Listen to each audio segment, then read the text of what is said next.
el tiempo se pasó súper rápido, o sea, de que llega la presentación, o sea, la primera parte de la presentación de cada uno de los músicos, y yo dije, pues, ¿cuánto llevaremos? 10 minutos, y llevan como 30 minutos de esa parte. Entonces, sí, es muy, muy, muy rápida. Pero justo esa composición de imagen me recordó mucho a Schelling y esta idea de que la música está vinculada con la naturaleza y esa idea también de que el mundo es musical. Ujú. Entonces, pues, la verdad es que me gustó mucho y me abrumó a la vez por la trama, pero, pues, todavía la sigo digiriendo un poco. Ujú. Qué bien. Gracias, Eli. ¿Alguien más? El maestro Fellini. Natalia. Pues sí, de la película, la verdad, igual a mí me gustó mucho. Sí, lo que me causó como un poco de conflicto fue al final cuando está esa bola grande, o no sé cómo se llama, Ujú. que era como lo que estaba lo que derrumba el edificio, porque pues sí, al principio fue así como de, ¿y eso cómo? ¿Qué es? O sea, entiendo que derrumba la pared, pero Ujú. no entendía muy bien esa parte. Ujú. Entonces investigué un poco como para darle significado a eso Ujú. y encontré que era como bueno, definía la bola como un mazo que llegaba como a dar un nuevo orden, porque es a partir de ahí de que derrumba como la pared.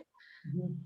Y aunque no sé si nuevo orden, porque pues a fin de cuentas el director regresa a lo mismo, ¿no? Entonces lo vi más como un círculo todo esto, de que empieza el director dando desórdenes, después ocurre como todo Ujú. pues, este movimiento y al final vuelve a lo mismo el director, o sea, al final de que les empieza a gritar y todo, pues sí me impacté como que dije, pues regresamos a lo mismo.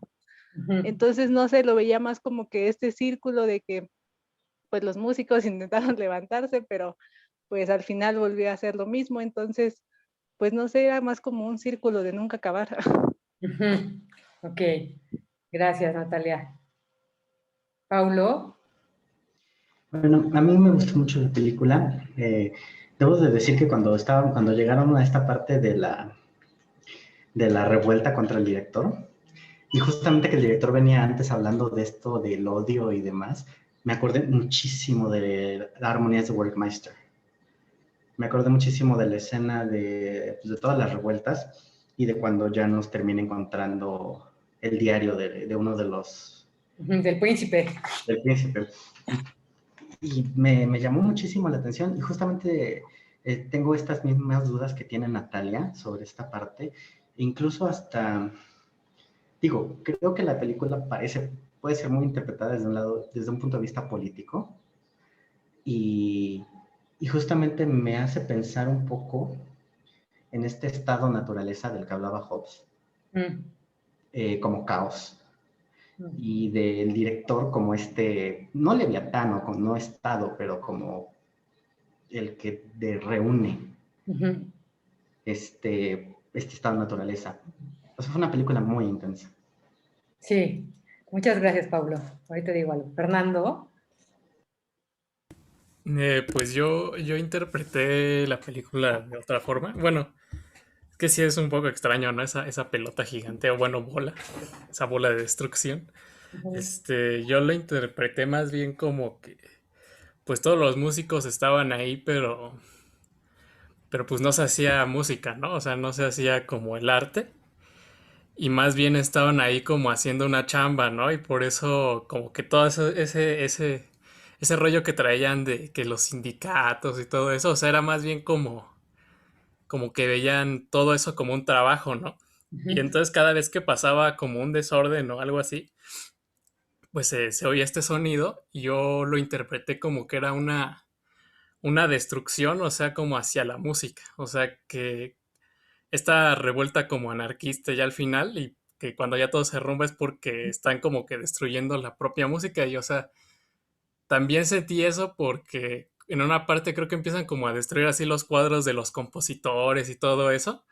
Entonces yo dije, no, pues es como una especie como de destrucción y digamos que al final cuando llega el director y pone orden, o sea, porque el director es como el único que todavía tiene como esa visión, ¿no?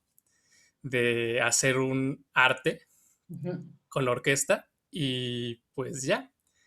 Y... Ay, el final está bien raro. Bueno, me sacó un poco de onda el final porque el director así como que se me hizo así como casi un dictador, ¿no? Porque empieza a gritarles y hasta creo que en una parte habla como que en alemán y yo dije, ay, güey. Sí, Ah, hablan, sí, es como una referencia, ¿verdad? sí, totalmente. Si hablan alemán al final. Y sí como que dije, ay, güey. Y pues ya. Muy bien. Eli, Sí, justo iba a decir que esa percepción que se tiene del director es como la de un dictador, sobre todo por el sometimiento y abuso psicológico que ejerce sobre sus músicos y cómo manipula, bueno, mi percepción fue manipular a los medios sobre cómo debe ser la relación del director con la orquesta, ¿no? A los que dice que no hay nada mejor que la autoridad del director, o sea, cuando alza la batuta y todo el mundo sigue lo que está diciendo. Y ya para el final, después de que el director justo ingresa a la sala, después de que se va esta luz y entra el desorden, el caos total y se empieza a pedir la muerte del director y está la entrevista del arpista, que fue lo que más me impactó, ¿no? La entrevista del arpista en medio del caos total que menciona, bueno, ella menciona que el arpa es su refugio porque lo más importante es que da fe. Y justo después de eso se derrumba esa pared, ¿no? Y bueno, a lo que yo interpreté como que está sepultando esa fe, lo que causa que todos se queden en silencio y en calma para después, pues, o sea, como que impactados, pues escuchan al director, ¿no? Empiezan a escuchar al director, quien aprovechando ese momento toma el poder y de entender, eso de entender el reconocimiento de un orden político, eh, aunque poco después entra como en plan dictador de nuevo, diciéndoles que deben de aferrarse a las notas porque son las que los van a salvar y dando a entender que también por ser músicos no tienen esa como libertad de expresión en ese espacio, porque nada más es para ensayar y es lo único que deben de hacer. Sí. Sandy, Hola maestra, buenas tardes. hola. No, sí, yo lo visualicé más como una metáfora hacia algo que vivo personalmente, porque, bueno, trabajo en el ejército y sí, como músico militar, híjole, justo así se vive. O sea, parece que hay libertad porque, claro, uno vive su propio arte y dices, soy libre, pero en realidad para nada. O sea, para nada porque todo es a base de órdenes de la persona que está arriba y que justamente pues dicta lo que se tiene que hacer. Y a veces la música queda súper relegada al último lugar para, pues, para cumplir los deseos de los mandos políticos, porque finalmente es eso. Entonces sí se me hizo súper interesante porque sí me vi muy reflejada en una sociedad similar como músico. Yo creo que es muy interesante la peli. Entonces, bueno, el maestro Fellini, que obviamente tiene una gran trayectoria, es de los directores italianos que son como más importantes, justamente que viene después del neorrealismo. Y tiene un trabajo muy interesante, además en términos musicales, porque él trabajaba muy de la mano, o sea, como que él es también de estos que empieza a pensar en la dimensión también de la música, en eso que aporta la película. Trabaja muy cercanamente con Nino Rota, que era su compositor, ¿no? Todo el tiempo en todas sus pelis. Esta es la última peli en donde colaboran, porque justo muere Nino Rota. Y a mí me parece que, o sea, todo lo que han hecho, además me fascina escucharlos, porque ya, o sea, como que sí, digo, no sé si a partir de que hemos estado viendo películas todo el año, pero sí, como que el análisis que hacen me parece como más profundo cada vez, o sea, cada vez que van como, ¿no? Van como haciendo análisis más profundos, lo cual me hace muy feliz. Pero, y creo que, o sea, por todo lo que dijeron, obviamente estoy de acuerdo, pero es que justo la peli está abriendo diferentes capas, ¿no? O sea, quizás una de las cosas que rompe es justo esta idea que tenemos, por ejemplo, muy en Hollywood de esta especie como de maniqueísmo, el director es bueno o es malo, etcétera. O sea, no, o sea, como que justo creo que hay muchas cosas que se están poniendo en cuestión. Hay una analogía obviamente muy clara entre, o creo yo que es muy clara, entre cómo la orquesta puede ser como una analogía, ¿no? O un microcosmos de lo que es la política en general, lo que es la función del Estado, ¿no? Entonces, un poco está jugando con esto, ¿no? Con esta dimensión, ¿no? Y de repente también ahí tenemos toda una especie como hasta de ontología de la, o sea, porque eso digo que además es interesante porque justo rompe esta idea como maniquea, porque por un lado los músicos parece que son absolutamente reflexivos en cierto momento, cuando están hablando de su instrumento, ¿no? Mi instrumento es, ¿no? Que además es bonito, ¿no? Porque es como, mi instrumento significa tal cosa, quiere decir tal, y, o sea, como toda esta cosa así, pero de repente los vemos como que realmente no les interesa. ¿Así me explico? O sea, como que un poco lo que está mostrando, creo que es una película que lo que muestra mucho son las contradicciones, ¿no? Que en las que está el arte en general. También esta cosa de, bueno, estar en un lugar, que también toda esta presentación por eso es interesante, ¿no? Que es del siglo no sé qué, que tiene que es una cuestión acústica impresionante, y de repente es destruida. ¿Qué está pensando ahí? Yo creo que mucho de lo que está pensando es de que hay un orden donde el arte era pensado de cierta manera y vivido de cierta manera, que también es lo que dice el director, pero también que dice el copista, ¿no? Pero, y que eso ahora, justo con la sociedad del espectáculo, que también por eso no es gratuito que sea la televisión la que entra, eso ya se perdió. Que esta forma de aproximarse al arte, ¿no? De una manera en la cual el arte, por eso al final pues el director está diciendo, no, es que lo que nos salva son las notas, es lo único que hay. O sea, que esa dimensión, por decir lo que hemos hablado todo el semestre, sagrada del arte, se ha perdido. Porque ya hasta para los propios artistas no se viven como artistas, se viven justamente como, pues como obreros o como, ¿no? Como gente que está haciendo un trabajo y no como gente que está entregada al arte, porque al final aquí sí hay un dominio, o sea, como esta cuestión de quién manda, no es el director no es el Leviatán, ¿no? El director está sirviendo a la música, como los músicos tendrían que servir a la música. Eso creo que es una de las cosas que está en el subtexto.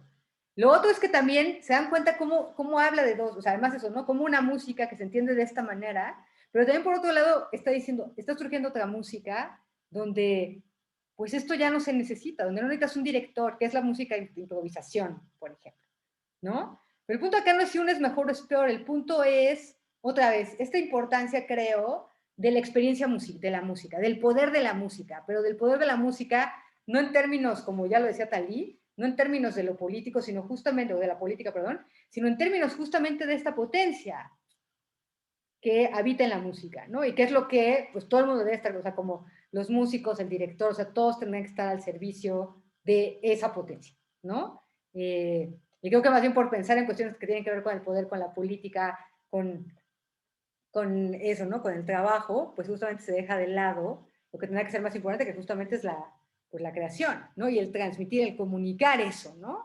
El poder ser un medio para comunicar, ¿no? Lo que está en la música, ¿no? Bueno, ahorita seguimos platicando de la peli, si quieren. Vamos a darle la palabra a Orlando, que va a exponer sobre, que además creo que más venía muy bien con el... Claro, maestra. Ya te puse para compartir. Muy bien.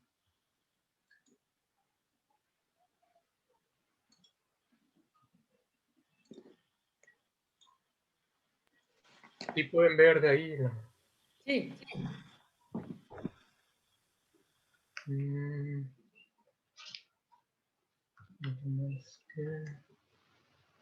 Sí, cambia, ¿verdad? La diapositiva. Perfecto. Bueno, yo voy a exponer sobre el compositor Béla Bartók. De la biografía me gustaría hablar tres etapas o tres partes esenciales del compositor. Bueno, la primera etapa de nacimiento, nacido en una familia de un alto nivel cultural en donde la música está presente. El compositor Béla Bartók comenzó el piano a los 5 años con su madre. Empezó a componer a los 9 años y dio su primer concierto a los 11. A la edad de 17 años se incorporó a la Real Academia de Música de Budapest. Estudió piano y armonía con László Erkel. De aquí, pues, del vamos, podemos identificar que Bartók pues, fue un niño prodigio en la música. De la etapa como compositor,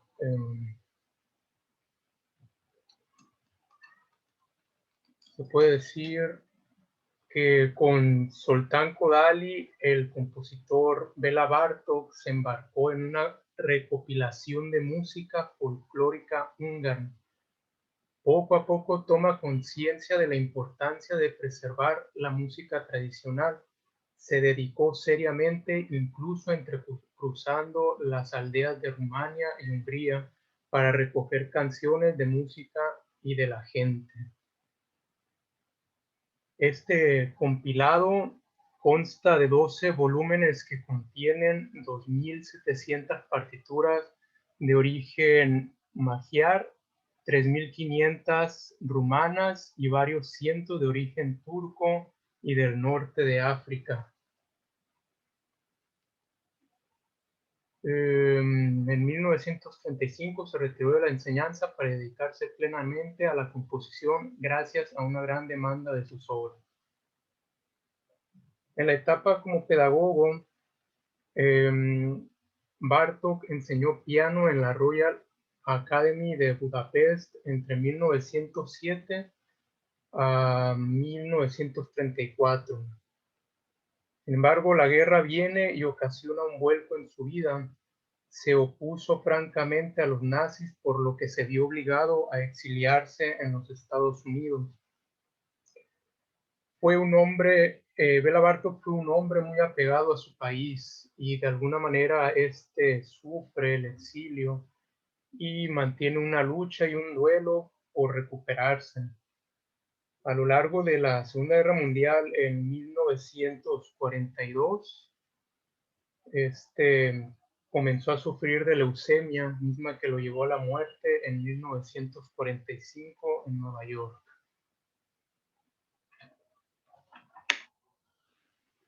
Aquí, bueno, pasando un poco al contexto histórico y las principales influencias del compositor, cabe destacar que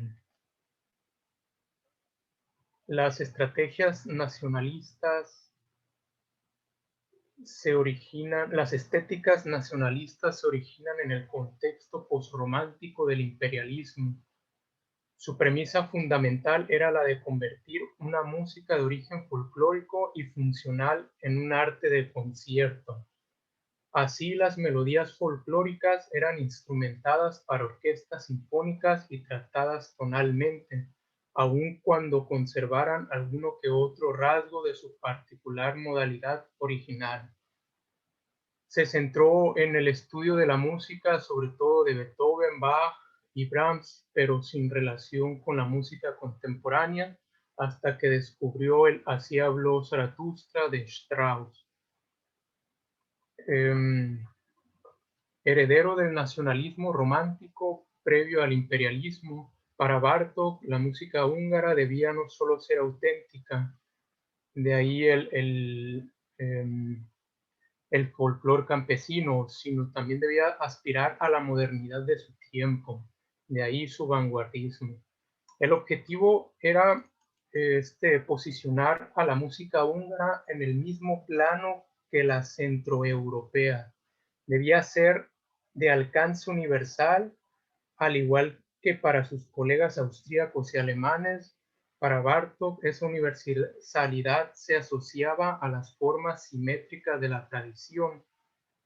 Él mismo dice, como pieza clave, la música campesina de Europa Oriental esconde otras posibilidades. Sus particularidades llevan a nuevas concepciones.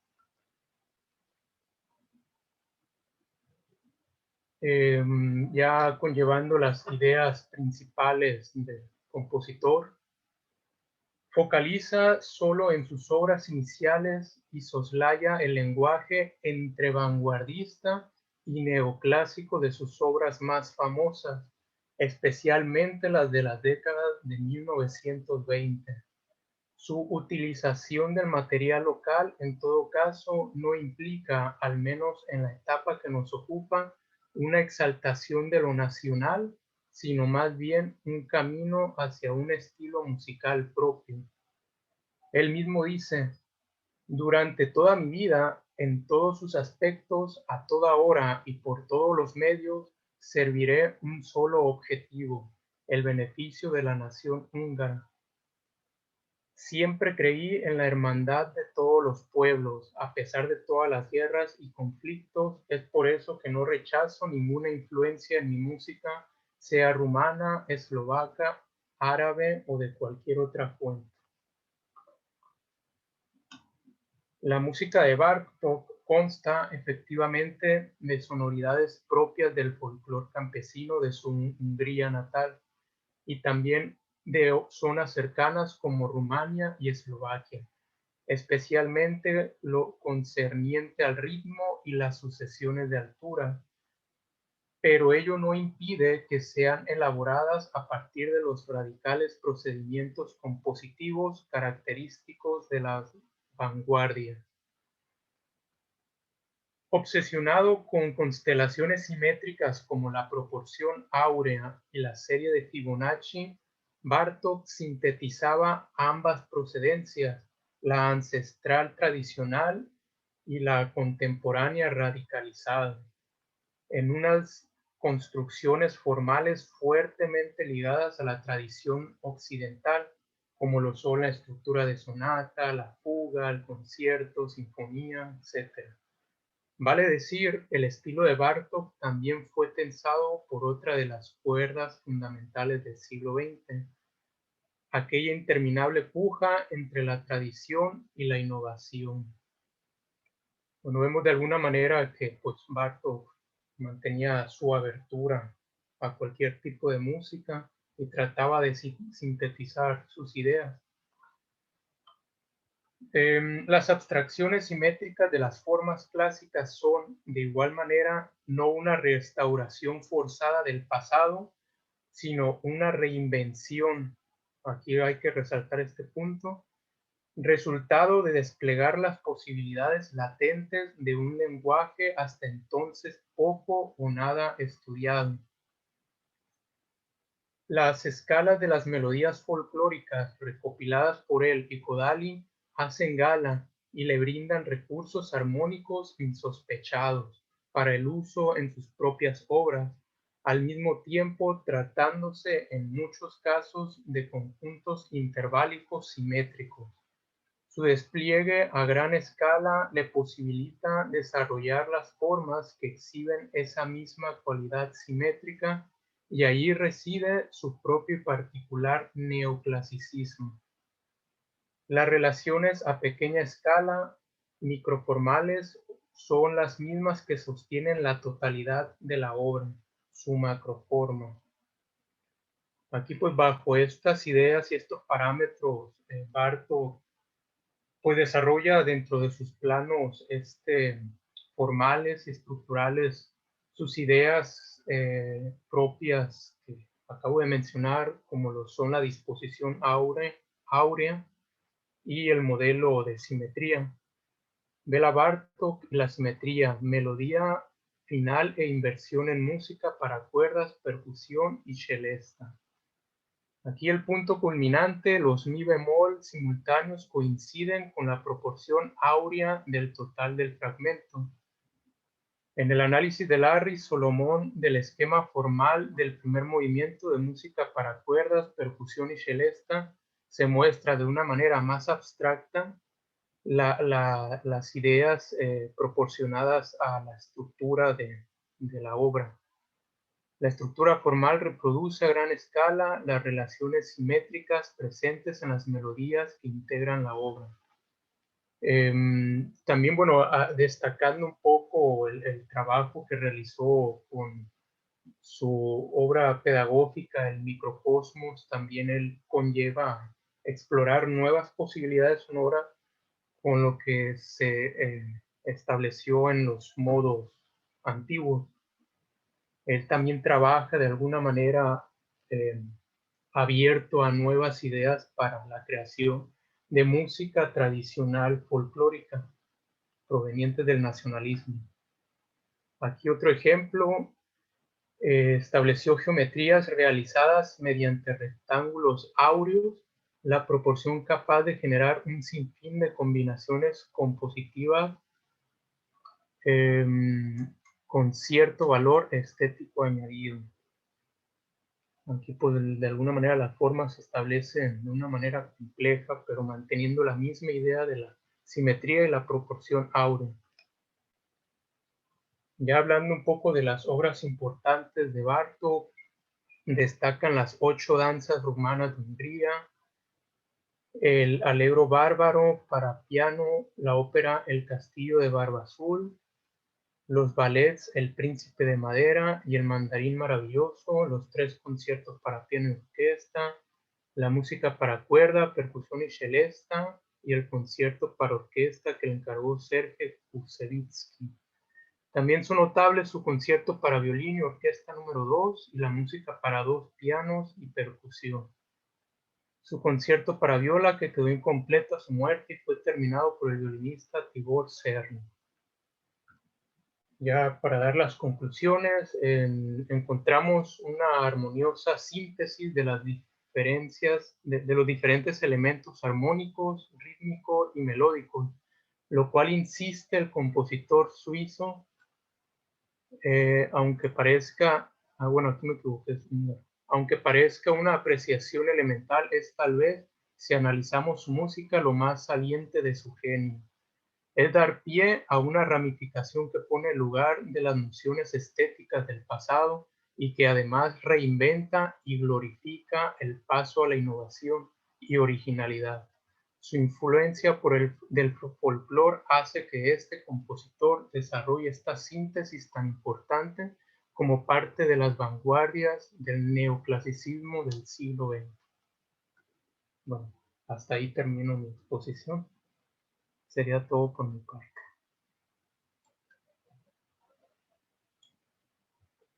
¿Por qué no nos pusiste ejemplo musical en el grupo?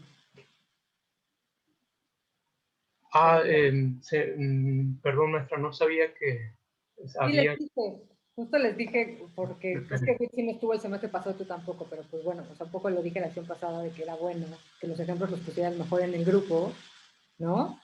Ok, Para, pues ahora sí que para traerlo en el oído, ¿no? claro. Ya después se hable aquí de eso, ¿no? Pero bueno, está muy bien, muchas gracias. Preguntas, Vale. chicos. ¿Me dejas de compartir, por ti? Sí. Preguntas. Vamos a entrar un poco a bueno, el texto de Trías, si quieren comentar algo del texto de Trías y un poco también sobre la apoyarse en el texto de Trías. Texto de Trías que está muy enfocado justamente pues a esta ópera, ¿no? De Barba Azul, ¿no? El castillo de Barba Azul, ¿no? Y un poco más. O sea, creo que, no sé si quieren comentar algo. Creo que en general es un capítulo que se va más a una cuestión como pues más de justamente la narrativa de la, ¿no? De la ópera más que a cuestiones formales, ¿no? Pero, Iván. Hola, buenas tardes a todos. Hola, maestra. Bueno, realmente la lectura me dejó, bueno, no sé, sentí como que al final se centra más como en el amor. No sé Sí. si esté equivocado, si esté bien. Porque, bueno, yo en mi libretita, en los apuntes, llega un momento donde empieza a hablar sobre, no sé si cómo pronunciarlo, Judith o Judith o Hotdit, no sé, que pues que él y, bueno, ella y Barba Azul se quieren, ¿no? Y que se da cuenta que, bueno, no que se quieren, ¿no? Porque dijera José José, amar y querer son cosas distintas. Ya lo decía el maestro José José, ¿no? Exacto. Dios lo tenga en su santa gloria. Pues que el amor realmente puede con todo, ¿no? Y siento que esta Judith se siente como, pues se va dando cuenta, pues que Barba Azul no es como el príncipe, ¿no? O el ideal, ¿no? A medida que va abriendo las puertas, se va dando cuenta, pues que hay otras, ¿no? Pero eso también me causó conflicto porque dije, ala, o sea, se está dando cuenta que hay otras y todavía sigue ahí, ¿no? ¿Dónde hay una de esas? No sé. Entonces, Pero se pone celosa, ¿no? También. ajá, sí, pero, o sea, se da cuenta que, pues, que el amor puede con todo, ¿no? Y ahí me puse a pensar algo así como de, ¿realmente qué es el amor, no? Y por qué todo tiene que pasar en la noche, ¿no? O sea, ¿qué de malo tiene el día, no? aparte de que pues hay ciertos números cabalísticos de las 7 días, las 3 mujeres que hay por los 3 procesos que pasa el día. Entonces, ya también me pone a pensar que si existe el amor eterno, ¿no? Porque pues al final pues se encuentran y todo y pues es un amor eterno, ¿no? Pero no lo sé, que tal vez se puede cambiar, no se puede cambiar, no sé, eso me hizo como mucho ahora en la cholla, ¿no? Y bueno, creo que nada más hasta ahí. Muy bien.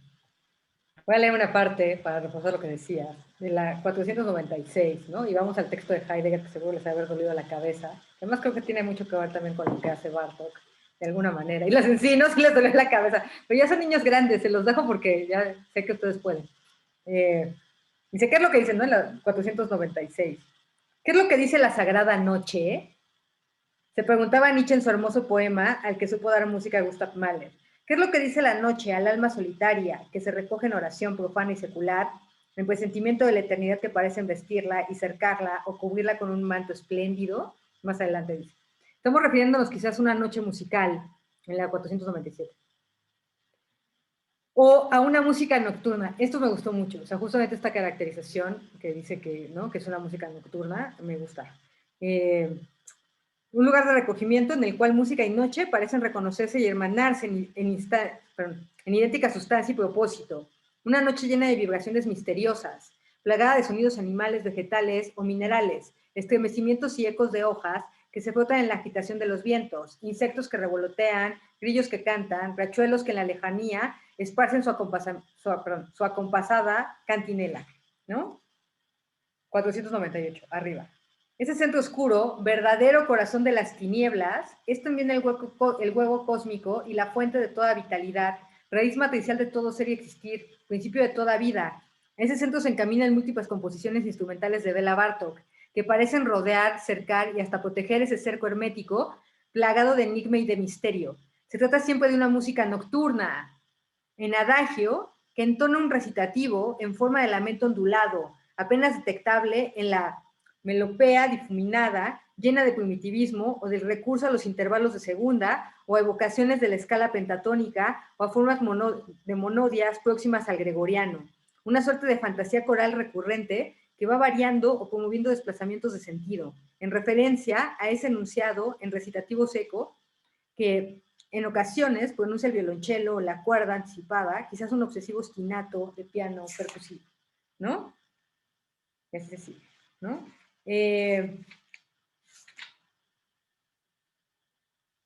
Bueno, ok. Ustedes. ¿Qué más? De Bartók. Yo no es que sea especialista, ¿no? Me gusta, creo que hay una cosa que justo por eso les puse el ejemplo que les puse en la mañana de Goran Bregovic, que no sé si lo conocen, y no sé si lo oyeron, porque además ya no les voy a poner música porque nunca la oyen, ¿no? Pero justamente igual, así que decíamos que no hay Nina Hagen sin Schoenberg, tampoco hay Goran Bregovic sin Bartók, que ha hecho un trabajo similar al de Bartók justamente con toda la música balcánica, no solo con la música balcánica, con la música también oaxaqueña, ¿no? Y justo pensaba en él por este link de las músicas oscuras, porque justamente mucho de lo que él ha rescatado son marchas fúnebres, cortejos, o sea, música balcánica, que justo tiene como, pero nosotros la vemos como súper festiva, pero son fúnebres. Y bueno, igual y haces también esta analogía, o sea, como se da cuenta también de una especie como de raíz común que hay entre esa música, ¿no? De los Balcanes y la música de Oaxaca también, que además hace lo mismo. O sea, es como que me parece que es un trabajo como súper interesante, que obviamente también hace un trabajo similar a lo que en su momento hizo Bartók, de hacerlo obviamente a la forma tonal también, ¿no? Y el estudio y demás de recopilación y de actualización de eso, ¿no? ¿Quieren decir algo más de Bartók o vamos a Fermín? Sí, a mí me parece muy interesante en el caso de Bartók esa combinación de fuentes. Por un lado, la cosa así totalmente tradicional que pues es hecho por tradición hablada y con el instrumento que pudieron inventar cada una, bueno, digamos ya expandiéndolo a un nivel global, ¿no? En Oaxaca y en todos lados, pues la música folclórica se hizo como se pudo. Y por otro lado, estas ideas súper meticulosas de seguir una cierta proporción o tanto número de compases para algo y otro compás para esto, y en este tiempo tiene que llegar de una cosa a otra. Como que para mí son ideas muy contrastantes que van por otros lados por completo, la hiperracionalización y el instinto cultural de varias generaciones. Y tal vez por ahí se esconde una idea que ambas cosas se encuentran del otro lado.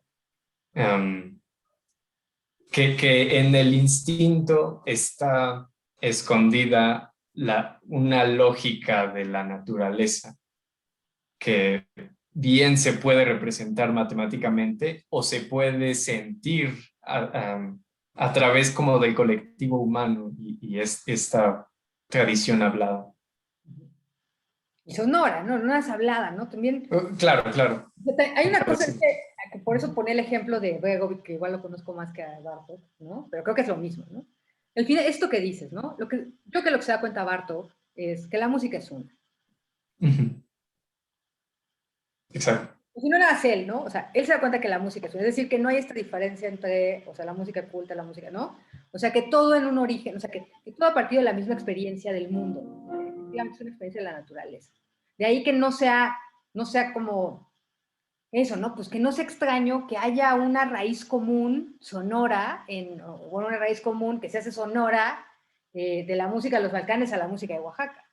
¿Cómo te explicas eso si no es porque haya habido un tránsito de eso? No, es porque hay una experiencia sonora del mundo, una experiencia sensible, ¿no? También de términos de lo humano, de lo que somos capaces de experimentar, que la música ha dado cuenta antes de convertirse en un lenguaje académico. O sea, desde antes ya lo estaba, que es una cosa que hemos hablado también todo el año, ¿no? Creo que esa es la gran, ¿no? Y que es, por ejemplo, algo que está, o sea, que además también está, por ejemplo, en Jordi Sabal. O sea, todo el trabajo de Jordi Sabal, ¿qué es sino también hacer eso? Ir a esa raíz común, donde, pues, la música española, la música árabe, la música, o sea, como todo, ¿no? Todo es uno. Es algo que además está, que además también lo dice Leo Brauer. Leo Brauer dice, la música es una. Yo no caso decirlo, porque además Leo Brauer está atrás de toda la música cubana, ¿no? O sea, pues desde Iraquere hasta, ¿no? La trova y demás, o sea, él ha sido maestro de todos, ¿no? O sea, obviamente es como entender eso, ¿no? O sea, creo que es una cosa muy interesante esto que hace Bartók, ¿no? Que es como abrir este oído más allá de la cuestión, digo que no es tanto, o sea, porque siempre pasa, digo, me pueden cuestionar, pero creo que a mí no me gusta, o sea, como, pues, que es lo folclórico, así. Pues no es lo folclórico, es entender esto, ¿no? O sea, porque si pensamos en lo folclórico, pues nos estamos poniendo como en una especie como de, ¿saben?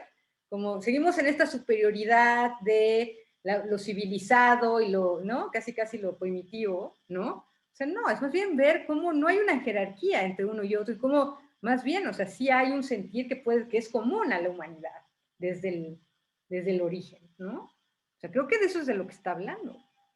Que además es algo que lo dijiste muy bonito, y que además es casi lo que acabas de decir, es pues, casi una síntesis de todo el semestre pasado, o sea, como que eso está ahí en la música, pero está en las matemáticas, que es Pitágoras, y todo lo que hemos visto. Exacto.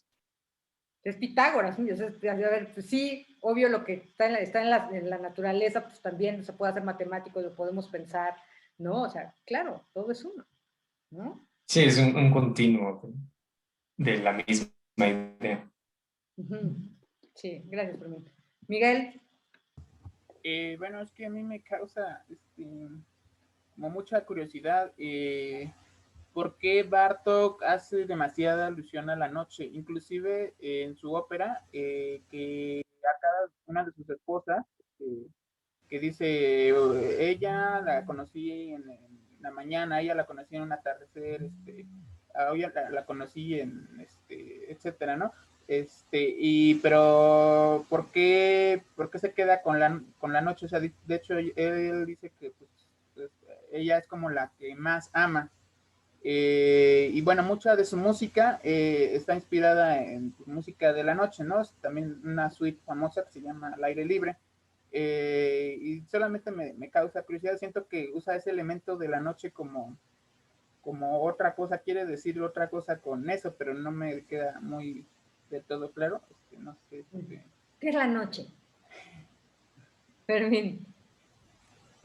Es el bosque del que habla el primer párrafo de Heidegger. Sí. Es el mundo de lo desconocido, a donde los caballeros de la mesa redonda van a encontrar el Santo Grial.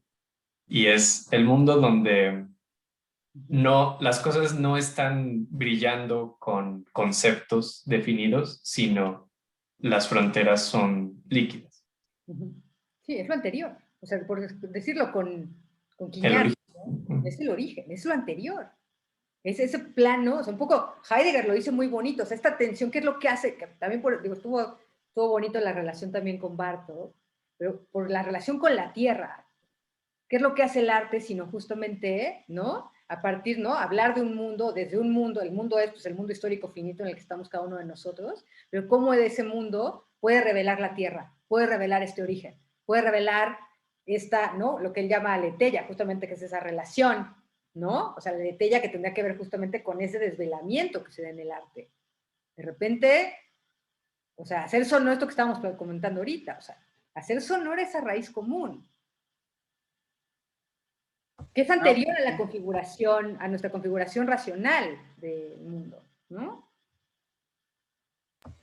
Sí, ok, bueno, sí, creo que sí, no me aterricé más en esa idea. Bueno, y es lo más profundo en nosotros también, o sea, es como justo, también eso, pues es la pasión, es el deseo, es como todo esto que nos conecta a otra cosa. La muerte también, pero la muerte no como, por eso decía que es bien loco, ¿no? Porque cuando oímos, por ejemplo, esta música, o sea, la música de Bartók así, pues también tiene esta cosa, pues por eso les puse a Goran Bregovic y no lo escucharon, ¿no? Pero eso, ¿no? Pues más bien, no es la tristeza, pues de, ay, mira qué música tan triste, no, hay una potencia ahí, ¿no? Cuando decimos oscuro, nocturno, o sea, no es una cosa, no es el azote, ¿no? O sea, hay una potencia ahí de lo nocturno, que creo que es lo que está más bien, ¿no? Y que tiene que ver también con toda esta complejidad de un poco de lo que decía de las puertas y eso, ¿no? Tiene que ver con ir abriendo esas puertas, ¿no? El misterio también, ¿no? Iván, no te hagas, ¿no?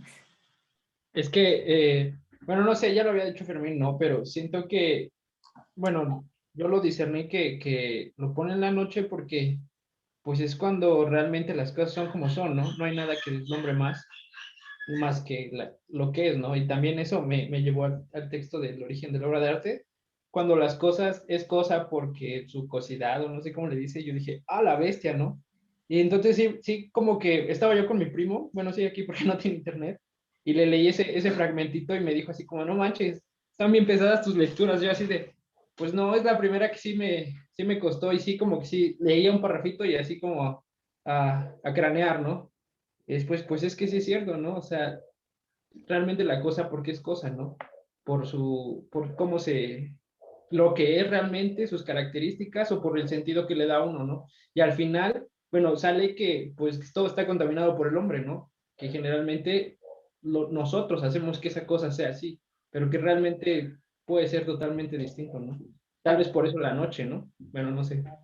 Claro, porque por ejemplo, la noche, además si lo pensamos en términos sonoros, la noche es cuando todo se escucha. Porque justo es el primado es el primado del oído. La noche. ¿No? Es eso, ¿no? Pues como también habrá que pensar eso, ¿no? Que todo el ámbito de la sensación supone esta visibilidad nocturna, es decir, cerrar los ojos. ¿No? Cuando estamos como en el día, es el régimen de lo visible, y entonces todo está organizado y así. Pero la noche supone una entrada, o sea, un umbral a otro orden, por no decir que al caos de la sensación, por decirlo, ¿no? ¿Sí? A otra cosa. Muy bien.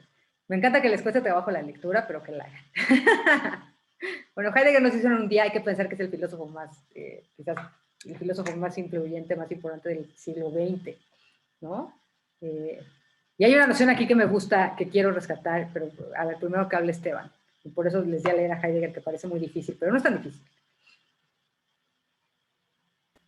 Justamente quería hablar de Heidegger, que a eso iba. Creo que no es tan difícil. Reburuja mucho las cosas, pero a veces no le sale. Pero trata de ser bien explícito y de hecho me encanta que te da como 3 ejemplos de lo mismo. Yo me clavé con lo de, bueno, por ejemplo, la obra de arte, para ver como en general el origen de lo que hizo, el creador y el arte, que es el que está como en medio de alguna manera.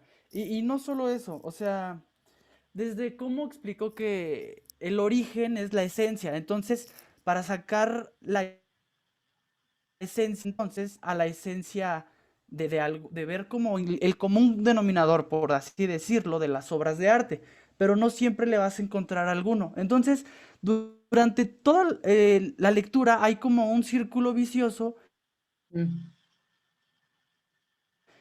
entre que para que sea arte tienes que pensarlo o concebirlo como que quieres que vaya a ser arte eso. Pero entonces hay muchas cosas de el arte no existe en la naturaleza, eso por ejemplo me salió a mí en la cabeza. Pero, ok,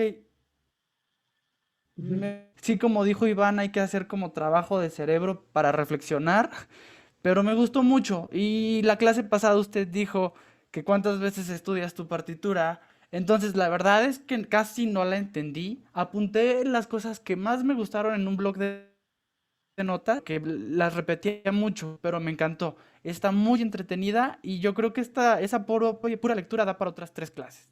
Sí, sí, la verdad es que me pasé, pero como hay que avanzar, Pero valió la pena, está buenísima. Pero yo confío en ustedes, chicos. La verdad es que les hago esto porque confío en ustedes.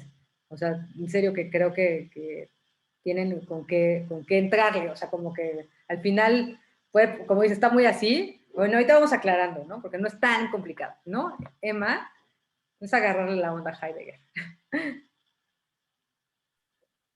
Hola, buenas noches a todos. Bueno, la lectura, como ya mencionaron, sí se me hizo como que da muchas vueltas al asunto, ¿no? De lo que es la cosa, pero cada que hablaba de este origen, no podía yo evitar pensar en Schopenhauer, que para él el origen de todo es la idea. Entonces, dije yo, pues, si la cosa está por estar en donde sea, entonces el artista es el que visualiza la idea de un arte dentro de la cosa. Entonces, a eso es lo que puede ser que le llamemos arte, a la visualización dentro de la cosa que ya existente. Exactamente. Sí. Muy bien. Hay una cosa ahí que es muy importante, ¿no? O sea, hay una distinción. Empieza a ser una distinción. O sea, está la pregunta por la cosa, que además nunca nos preguntamos por la cosa. Lo que va a decir Heidegger es eso. Solo nos preguntamos por la cosa en el arte. El arte hace que, o sea, porque la cosa pues, son las cosas naturales. Hay una diferencia entre la cosa, el utensilio y el arte. El arte está en medio. No es una cosa natural, no es una mera cosa, pero tampoco es, ¿no? Es un utensilio. Pero también utiliza la técnica. De hecho, es una síntesis también de mucho de lo que hemos visto. Y esto que es muy importante, porque tiene que ver con esto que decíamos, ¿se acuerdan del ejemplo de Miguel Ángel? ¿No? Que Miguel Ángel decía eso, ¿no? Decía, yo lo único que hago es quitarle lo que sobra al bloque de mármol. Y lo que hago es liberar el mármol. Es eso que acabas de decir. Pero además aquí hay una cosa que es muy importante en el caso de Heidegger, que yo creo que es el primero que digamos que en el mundo contemporáneo es el primero que lo va a decir, que es también un poco en la misma línea de lo que vimos con Benjamin, esta crítica a pensar que todo está en la obra. Para Heidegger el arte no es la obra. El arte es la relación, ¿no? Que se da entre el acto de creación, que da lugar a la obra, pero también, ¿no? Que necesita ser completada o interpretada o lo que va a decir cuidada. Por eso la idea del cuidador. El cuidador es aquel que puede actualizar lo que está en la obra y solo ahí hay arte. cuando se cierra ese circuito. Por eso el arte es un acontecimiento.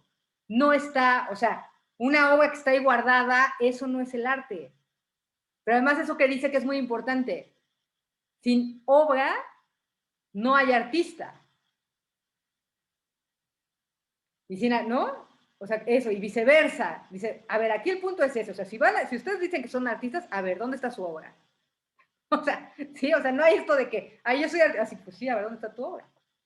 Lo que te hace un artista es la obra. No es al revés, como siempre pensamos. El artista hace la obra, no. La obra hace al artista. ¿Sí? Digo eso porque unos entran a primer semestre y ya dicen que son artistas, ¿no? Entonces, o sea, pues no, ¿no? Muy bien, Emma. ¿Algo más? Muy bien. Ya más clarito, ¿no? Está... Ya mejor, maestro. No es tan difícil, no es tan difícil. Muy bien, además lo viste muy bien. Paulo y luego Andrea. Bueno, es una pregunta y un comentario. Pregunta primero, ¿podríamos considerar a Heidegger como naturalista en su concepción del arte? Es un recuperador del romanticismo, más que naturalista. ¿Por qué? Por la idea de Fisis. Pero acuérdate que la idea de Fisis, es algo que atraviesa que está desde la crítica kantiana, ¿no? Sí. Que lo que está en el arte es también la Fisis, el genio es la naturaleza, cuando dices la naturaleza, ¿no? Esta parte no consciente, que después Schelling retoma. Entonces esta línea, Kant, Schelling, o sea, obviamente Heidegger sí nos sigue bueno, Heidegger es contemporáneo de Benjamin, de Adorno, ¿no? Nada más que Heidegger va a ser muy mal visto porque pues justo cuando suben los nazis al poder, él se afilia al Partido Nacional Socialista, de hecho lo van a hacer rector de la Universidad de Freiburg, cuando se da cuenta, porque él un poco lo que le pasa es que tiene esta idea, ¿no? Pues de volver como a algo originario que tiene que ver con un mundo anterior a la técnica, un poco. En una visión como justo que retoma el romanticismo. Él piensa que el nacionalsocialismo va a ser eso. Cuando se da cuenta de que no, renuncia al rectorado de Freiburg. De hecho, él, que son de las cosas que las entendemos al revés, él no era un filósofo nazi. Le hubiera encantado ser el filósofo del Tercer Reich, pero el Tercer Reich quería otra cosa, no quería lo que Heidegger estaba planteando.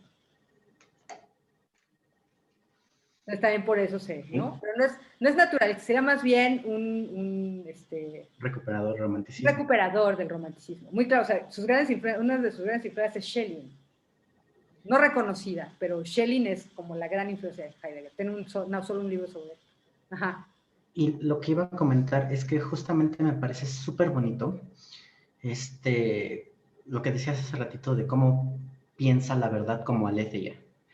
Porque me fui a saber qué era la aletheia y es como esta cosa de desocultar, de descubrir. Y me parece muy bonito porque finalmente dice que la obra de arte desoculta o descubre, quita el velo de la esencia, del arte mismo. O sea, es por eso que dice que finalmente va a buscar la esencia del arte dentro de la obra de arte. No se va a poner a buscar la esencia en el arte mismo, sino a través de cómo la obra de arte descubre al arte dentro de sí misma y cómo... porque está esta diferencia muy bonita que hace con esto de las herramientas o del útil, no me acuerdo cómo le llama. Y el útil, los utensilios. De los utensilios, sí, que justamente dice, bueno, mientras más el útil cumple su función, menos piensas en él. O sea, si tu teléfono funciona perfectamente, no te importa, pero si comienza a fallar ya te preguntas qué modelo es, qué año es, que es un iPhone 4, que no sé qué. Pero mientras que la obra de arte mejor cumple su función, más es potente, porque más está descubriendo, en este sentido de verdad, más está descubriendo al arte.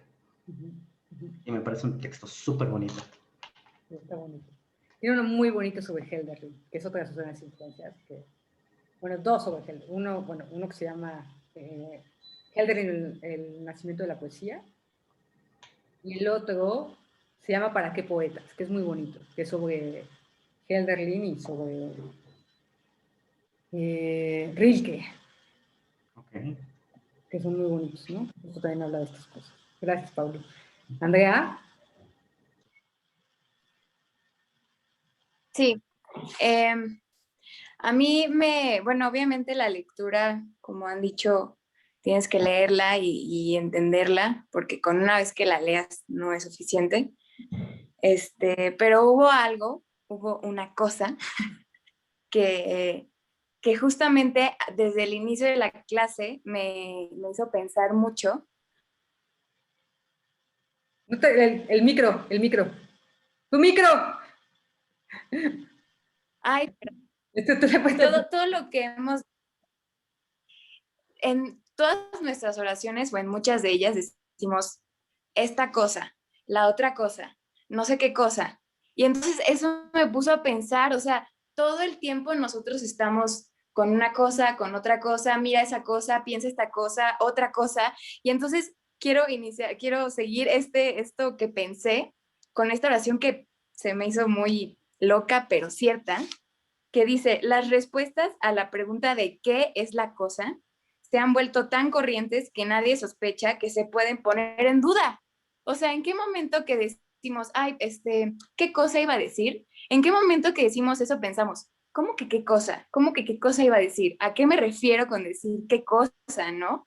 Y entonces todo esto, después si es que entendí bien, cuando el autor comenta que, por ejemplo, Kant, hay una parte ahí, decía que el conjunto del mundo y hasta el propio Dios son cosas, pero que inmediatamente después dice, pero nosotros pensamos en Dios como una cosa, pero no, ni siquiera en los humanos, o sea, decía, ni siquiera el que está labrando la tierra, el carpintero, etcétera, cuando los vemos, jamás pensamos que es una cosa, pero al mismo tiempo, cuando vemos a una niña, decimos, hay una cosita, ¿no? O sea, son cosas que no vemos, pero ahí están. Y otra cosa que me dio mucha risa fue cuando dice la cosiedad de las cosas, porque es verdad. Y eso lleva a esta parte de la lectura en donde habla del núcleo de las cosas, porque cada cosa, por ejemplo, una piedra, que es el ejemplo que pone,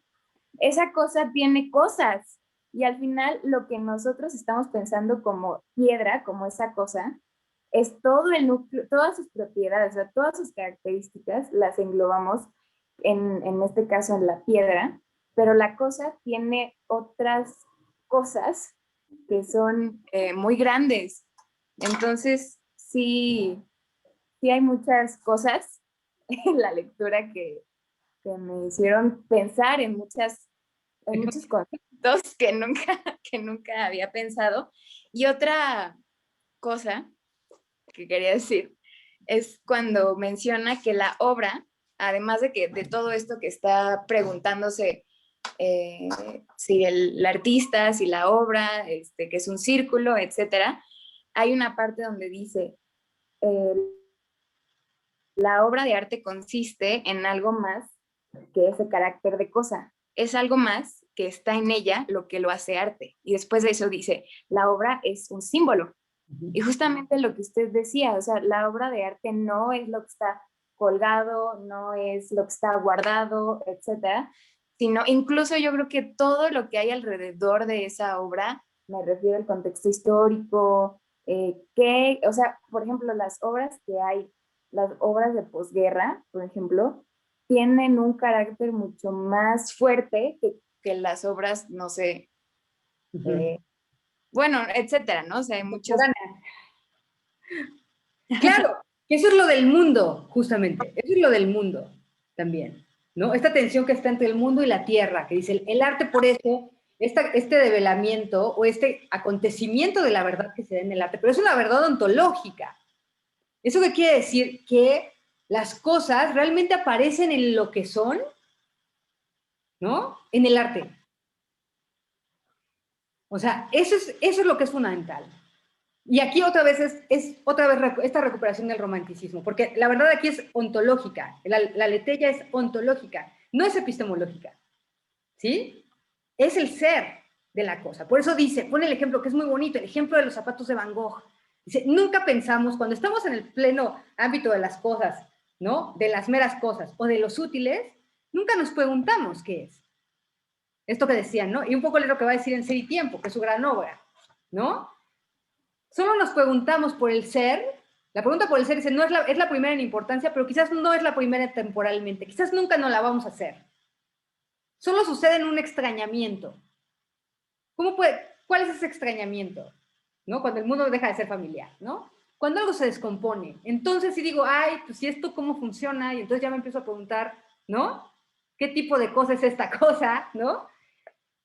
Y lo otro, en el otro lugar donde sucede, que eso obviamente es en la filosofía, ¿no? Puede ser en la cotidianidad y después hacer una pregunta filosófica. Pues el otro lugar es el arte. El arte nos obliga a hacer esto.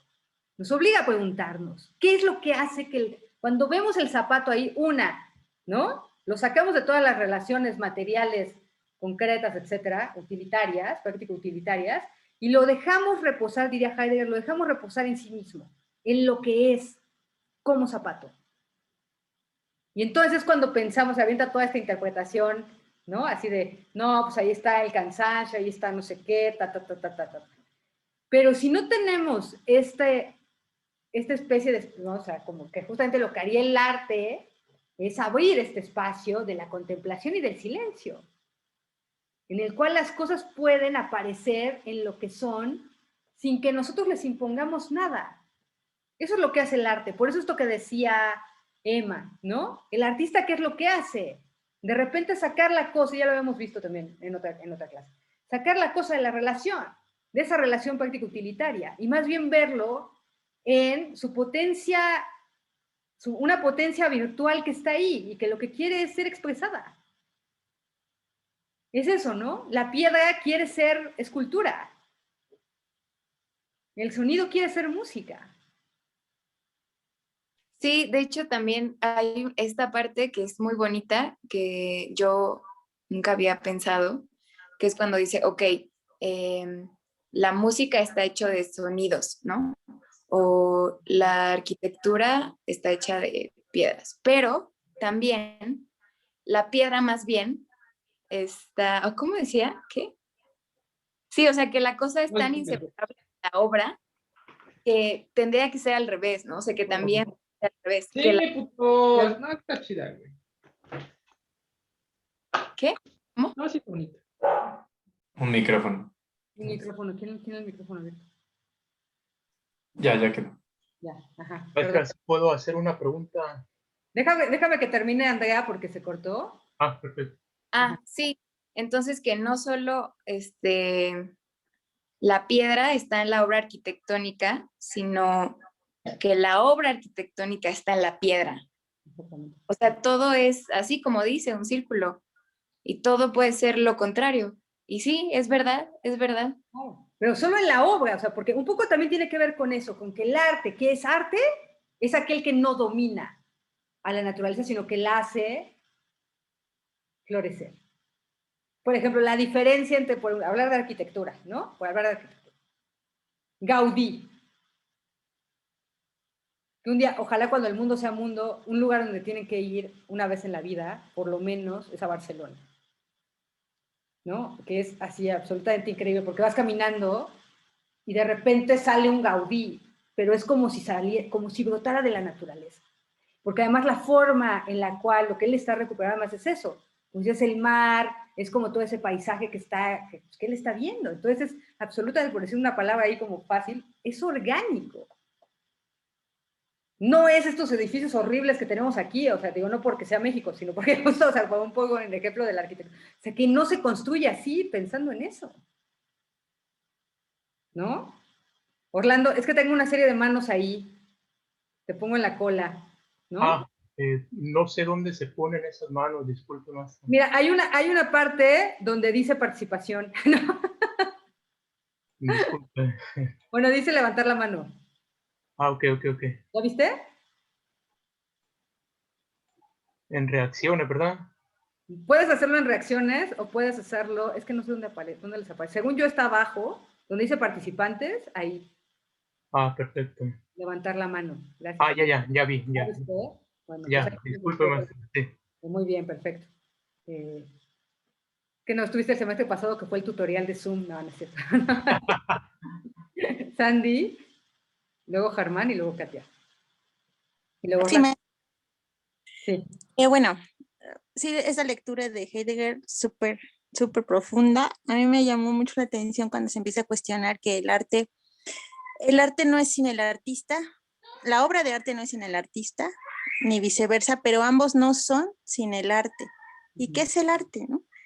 Y esta parte donde menciona que el arte es alegoría y es símbolo, creo que tiene que ver con la manera en que cada uno interpreta una obra de arte, porque al final, pues cada uno traemos un bagaje cultural diferente y la obra de arte representa algo muy diferente para cada uno y ahí es donde se complementa, ¿no? Ese círculo. También me llama la atención. Más o menos, porque también, fíjate, ahí hay una cosa que hay que hacer, también por eso lo digo. En la parte final del texto habla del cuidador. Sí. No cualquiera es un cuidador, o sea, Heidegger no, o sea, como esta cosa de que pues, todo esto que acabas de decir es muy peligroso, porque no es de que da igual cuál interpretación, no. El cuidador es alguien que se da cuenta de eso que está aconteciendo en la obra, de lo que se está jugando ahí. Pero maestra, por ejemplo, para poder darse cuenta de una obra de arte, sí hay que tener cierto conocimiento de él. Totalmente, eso es lo que está diciendo también, es lo que hemos dicho todo el año. Y esta parte donde dice que al final, aunque el artista le da vida a la obra, el artista como que muere una parte, o sea, como que al final es la obra la que en sí tiene ese valor. Sí. Podría haber como una especie de sacrificio, bueno, así lo interpreté, es como una especie de sacrificio, es como un acto de amor. O sea, tú das una parte de ti a una creación y mueres un poco. Sí. Y no mueres, al contrario. Ay, no. Es que sí lo interpreté. Porque, bueno, ¿qué es la obra de arte? Una obra de amor. Una obra que se hace en lo secreto, que, no sé, es como una parte de ti que se va ahí. Así lo interpreto. Ok.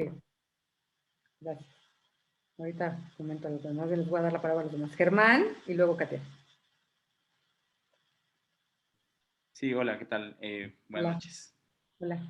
Bueno, es que en realidad tengo como una duda, no sé si no pude escuchar bien, pero bueno, hace rato escuché que mencionó sobre que según Heidegger la obra hace al artista, ¿no? Pero está también la otra parte, ¿no? O sea, en la que la obra y el artista es uno solo. Me parece que leí una parte por ahí de eso, la obra y el artista es uno solo y que ninguno puede ser sin el otro. Se copertenecen, va a decir. Bueno, lo relacioné más bien como esta parte o esta paradoja que dice como el huevo y la gallina, ¿no? Como que es primero, algo así. Entonces, no sé, más bien tenía como la duda de no saber si lo que había dicho era como tal cual, así que Heidegger, o de cómo concibe él, pues este pensamiento es de que de la obra nace el artista, o sea, ¿es así o también puede ser al revés? O sea, el artista... A ver, escúchame. Que hay una copertenencia, y ya lo hemos dicho, que es un doble movimiento. Un poco lo que quise decir es que siempre pensamos que nos quedamos con que el artista hace la obra, y ahí nos quedamos. Y Heidegger lo que dice es, sí, pero la obra hace al artista. Y eso es lo que es importante, porque eso es lo que nunca pensamos. Sí, sí. O sea que si no has hecho una obra, el punto aquí es este, por eso, si no has hecho una obra de arte, aunque estés no estudiando arte, no eres un artista. Entonces, por ejemplo, no sé, los intérpretes no serían artistas. ¿Haces una obra como intérprete o no? Si eres un intérprete, estás haciendo una obra. Puedes interpretar, ¿Eres un ejecutante? No. Ajá. O sea, Si pero tú no eres un digamos... ejecutante, no estás haciendo arte. Estás haciendo lo de la peli. Ok, sí, entiendo esa parte un poco, pero sí como que tengo ahí varias dudas sobre eso, ¿no? Como que un poco eso, donde hasta qué punto saber si estoy siendo artista solo interpretando. Otra vez. Es que lo que no está claro, Germán, estuviste aquí el semestre pasado, ¿no, verdad? No. Pues sí, pues se nota. ¿Por qué? No, o sea, justo la ejecución. La ejecución es, pues nada más ahí, no sé, tocar ahí, no sé. La interpretación es otra cosa. No hay una mera interpretación. La interpretación supone todo un trabajo, lo voy a decir fácil, ¿no? De una manera muy sencilla, de recreación. Ok. Sí. ¿Sí? Ya entiendo. Que no es Sí, fácil. No cualquier intérprete, no cualquier ejecutante es un intérprete. sí, claro, no, sí, totalmente. ¿No? O no porque te pongas a tocar y estás interpretando. Claro, sí. Sí, además es un proceso pues muy largo o muy grande llegar a esa parte, ¿no? Claro, que supone investigación, para empezar, ¿no? Bueno, esa mi duda, en realidad. Gracias, Germán. Gracias.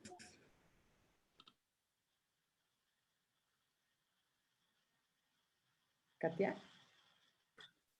Sí, bueno, yo todavía estoy digiriendo bastante el texto, todavía me quedan algunas dudas, pero bueno, me ha estado ayudando a escuchar lo que los demás comentan, los demás compañeros. Y yo ahorita quisiera hacer una pregunta algo puntual, que es que, bueno, según yo entendí, la obra de arte está compuesta de este componente de cosa, que explica también qué es la coseidad de la cosa y todo eso, junto con este otro aspecto, que es el aspecto alegórico y simbólico. Y la duda que tengo es, por lo tanto, el arte es un fenómeno que se da entre la obra y el espectador, o sea, y bueno, no cualquier espectador, como ya hablamos, sino este tipo de espectador que comprende, digamos, que tiene los elementos para comprender la obra. Pero la duda es que si la obra no es algo estático o fijo o determinado. Y eso me confunde particularmente porque Heidegger dice que la obra es algo que está completo. Entonces, ¿de qué manera da lugar a esa como interacción necesaria, digamos, a ese componente que no es la cosa, sino este componente alegórico? No sé si me expliqué mi duda. Sí, o sea, creo que tiene que ver justamente con esta cuestión de, otra vez, de esta tensión, dice, de este combate que se da en la obra entre el mundo y la tierra. Tiene que ver con ese ideal de la arte. Y otra vez, el arte sería, o sea, más bien habría que pensar eso, el arte es, ¿no? El artista, la obra, y a mí me gusta mucho más que el espectador, el cuidador, porque este concepto de cuidador en Heidegger, que yo creo que de ahí viene mucho también la idea de la curaduría, tiene que ver con esta actividad que también tiene que estar en la experiencia estética. ¿Sí? Ya habla de, o sea, del cuidado, ya habla de una actividad, ¿no? Ajá. Tiene que ver con eso, tiene que ver con que, o sea, como, con que o sea, ahora sí que las cosas en la obra no están fijas. Por eso es simbólico, por eso es alegórico. Ok. Sino que más bien siempre está esta tensión. También por eso es este juego del ocultamiento y el desocultamiento. O sea, ¿qué quiere decir? Que podemos ver el cuadro de Van Gogh, ¿no? O sea, todos hemos visto los cuadros de Van Gogh. Lo que dice Heidegger ahí es lo que él vio, lo que él experimentó, lo que él le movió, ¿no? Uh-huh. Pero tú justamente, y no quiere decir, por eso decía, aquí hay que tener cuidado, porque, o sea, si tú eres una persona como instruida en la obra de Van Gogh y no sé qué, pues vas a leer otras cosas que van a completar, si se dan cuenta, lo que va a hacer es eso que tú ves, que tú captas, que tú puedes como experimentar, que puedes nombrar, que puedes, ¿no? No va a negar lo que dice Heidegger, lo va a complementar. Porque un poco lo que pasa en esta tensión y en esta leteria es que es algo que es inagotable. O sea, un poco el punto con el arte, y que ahí es lo que es importante, también por eso es importante que dice que es símbolo y que es alegoría, porque se dan cuenta, no es algo que tenga un significado. Por eso la leteria tiene que ver más con un fenómeno, ¿no? Con una experiencia también ontológica. Es ontológica del arte y es ontológica del mundo, ¿sí? No hay un significado ahí. No hay algo que tengo yo que entender, ¿no? Porque también aquí lo que pasa es eso, ¿no? Esta tensión, no es que decir que es más complicado, ¿no? Porque esta tensión del mundo y de la tierra, es decir, cómo es captado el mundo que tiene que ver también con la cuestión tecnológica, ¿no? Que ya lo habíamos hablado con Benjamin. Cómo el mundo es captado en una época, tiene que ver también con la técnica que hay en cierta época, ¿no? O sea, que haya perspectiva, por ejemplo, en el Renacimiento, ¿no? Y que antes no había, ¿no? Entonces, tiene que ver con eso, ¿no? Pero aún así, eso, ¿no? Nosotros nos estamos enfrentando, cuando vemos, por ejemplo, la Mona Lisa, nos enfrentamos a ¿no? A esa visión, ¿no? A esa forma en la que se expresa la Tierra, porque además, pues sí está ahí, ¿no? Está, no se los dije una vez, pero la Mona Lisa justamente es eso. Es un cuadro que es como una especie de alegoría de toda la filosofía de la naturaleza del Renacimiento. Es la relación del macrocosmos y el microcosmos, lo que está ahí. Por eso está toda la naturaleza atrás y está, pues, esta mujer enfrente, ¿no? Pero es justo como macrocosmos y microcosmos están relacionados, ¿no? Y por eso es un cuadro que es un, ¿no? Digamos que es el centro también del Renacimiento, uno de los centros para entender el Renacimiento. Cuando vemos el cuadro, vemos eso, espero, pero también inmediatamente nos remite a algo que después Gadamer, siguiendo a Heidegger, va a decir, ¿no? Esta fusión de horizontes, porque nosotros también al mismo tiempo estamos en otro tiempo histórico, con otras condiciones, pero que dialogamos con eso. ¿Sí? Y esa naturaleza, y eso que está pasando ahí, esa relación de la naturaleza con el hombre o con lo humano, sigue siendo la misma. ¿Sí? Ok, creo que está un poco más claro, pero también me surge otra pregunta. ¿La puedo hacer ahorita? La pregunta es que entonces, o sea, si, digamos, si el espectador que está viendo la obra no surge como este cuidador, porque no tiene los elementos para entender la obra. No se da el arte. ¿No se da el arte? No hay el acontecimiento. Es que el punto acá te digo que lo que es muy importante es la noción de acontecimiento. La noción de acontecimiento es eso, cuando, pues por decirlo así fácil, cuando se te revela ¿no? el ser en la experiencia estética. Eso es el acontecimiento artístico. Oh, ok, ahora sí ya me quedó más claro. Cuando justamente se da esto que decía ahorita de la fusión de horizontes, que es que, claro, o sea, lo ves ahí todo. Ajá. ¿No? Sí. Lo ves ahí todo, o sea, está ahí, ¿no? Te das cuenta que esto que dice que se erige el mundo, se levanta la tierra, o sea, ves todo ahí. Claro. ¿No? Sí. Y ese es el acontecimiento artístico, ¿no? Ese es por eso el arte es un acontecimiento. Esa noción va a ser muy importante, por ejemplo, cuando vemos de Cage, y eso es una noción que es muy importante, porque justamente mucho de la vanguardia a lo que va a apostar es justamente eso, a volver al acontecimiento. Claro, claro, ya entendí ahora sí, muchas gracias. Sí, o sea, por eso, pues eso, tú puedes ir, digo, por ejemplo, no quiero ser grosera, pero siempre acabo siendo grosera, aunque no quiera. Bueno, parece que soy grosera, más bien soy una persona muy sincera y a la gente no le gusta que la gente sea sincera. Es como que todo lo tienes que decir suavecito y mi vida y por favorcito y no sé qué, y entonces como, ¿no? O sea, toda la bola de gente que se formaba para ir a Bellas Artes a ver exposiciones y van así como en el carrusel, o sea, ahí no hay ningún acontecimiento de nada. Fui y me tomé el selfie y ya. O sea, ahí donde está el acontecimiento de qué. Sí, claro. O sea, no es suficiente con ir ¿no? Y esto es muy importante en el caso de Heidegger, por eso decíamos, lo del cuidador no es algo fácil. También nos devuelve esta responsabilidad de la que hemos hablado desde Hume, ¿no? Esta responsabilidad de formar nuestra sensibilidad, ¿no? Que es muy importante. Porque eso, no, o sea, como... y que se nos olvida, ¿no? Y que justo con el arte contemporáneo es una exigencia del arte contemporáneo. Que tenemos que tener ese trabajo. Si no, no hay manera, ¿no? ¿Sí? Muy bien, Katy. Sí, gracias, maestra. Ahora sí ya lo entendí bien. Buenas preguntas. Aquí hay muchos filósofos que no saben que son, ¿no? Que lo son, ¿no? Ahora sí, Orlando. Yo quería preguntar, maestra, si podría existir relación a la fundamentación fenomenológica de Hegel, hablando de la disposición dialéctica de objeto y sujeto, más allá del ser absoluto, plantear un siendo constante. Para empezar, en el arte, o sea, justamente la noción de acontecimiento disuelve.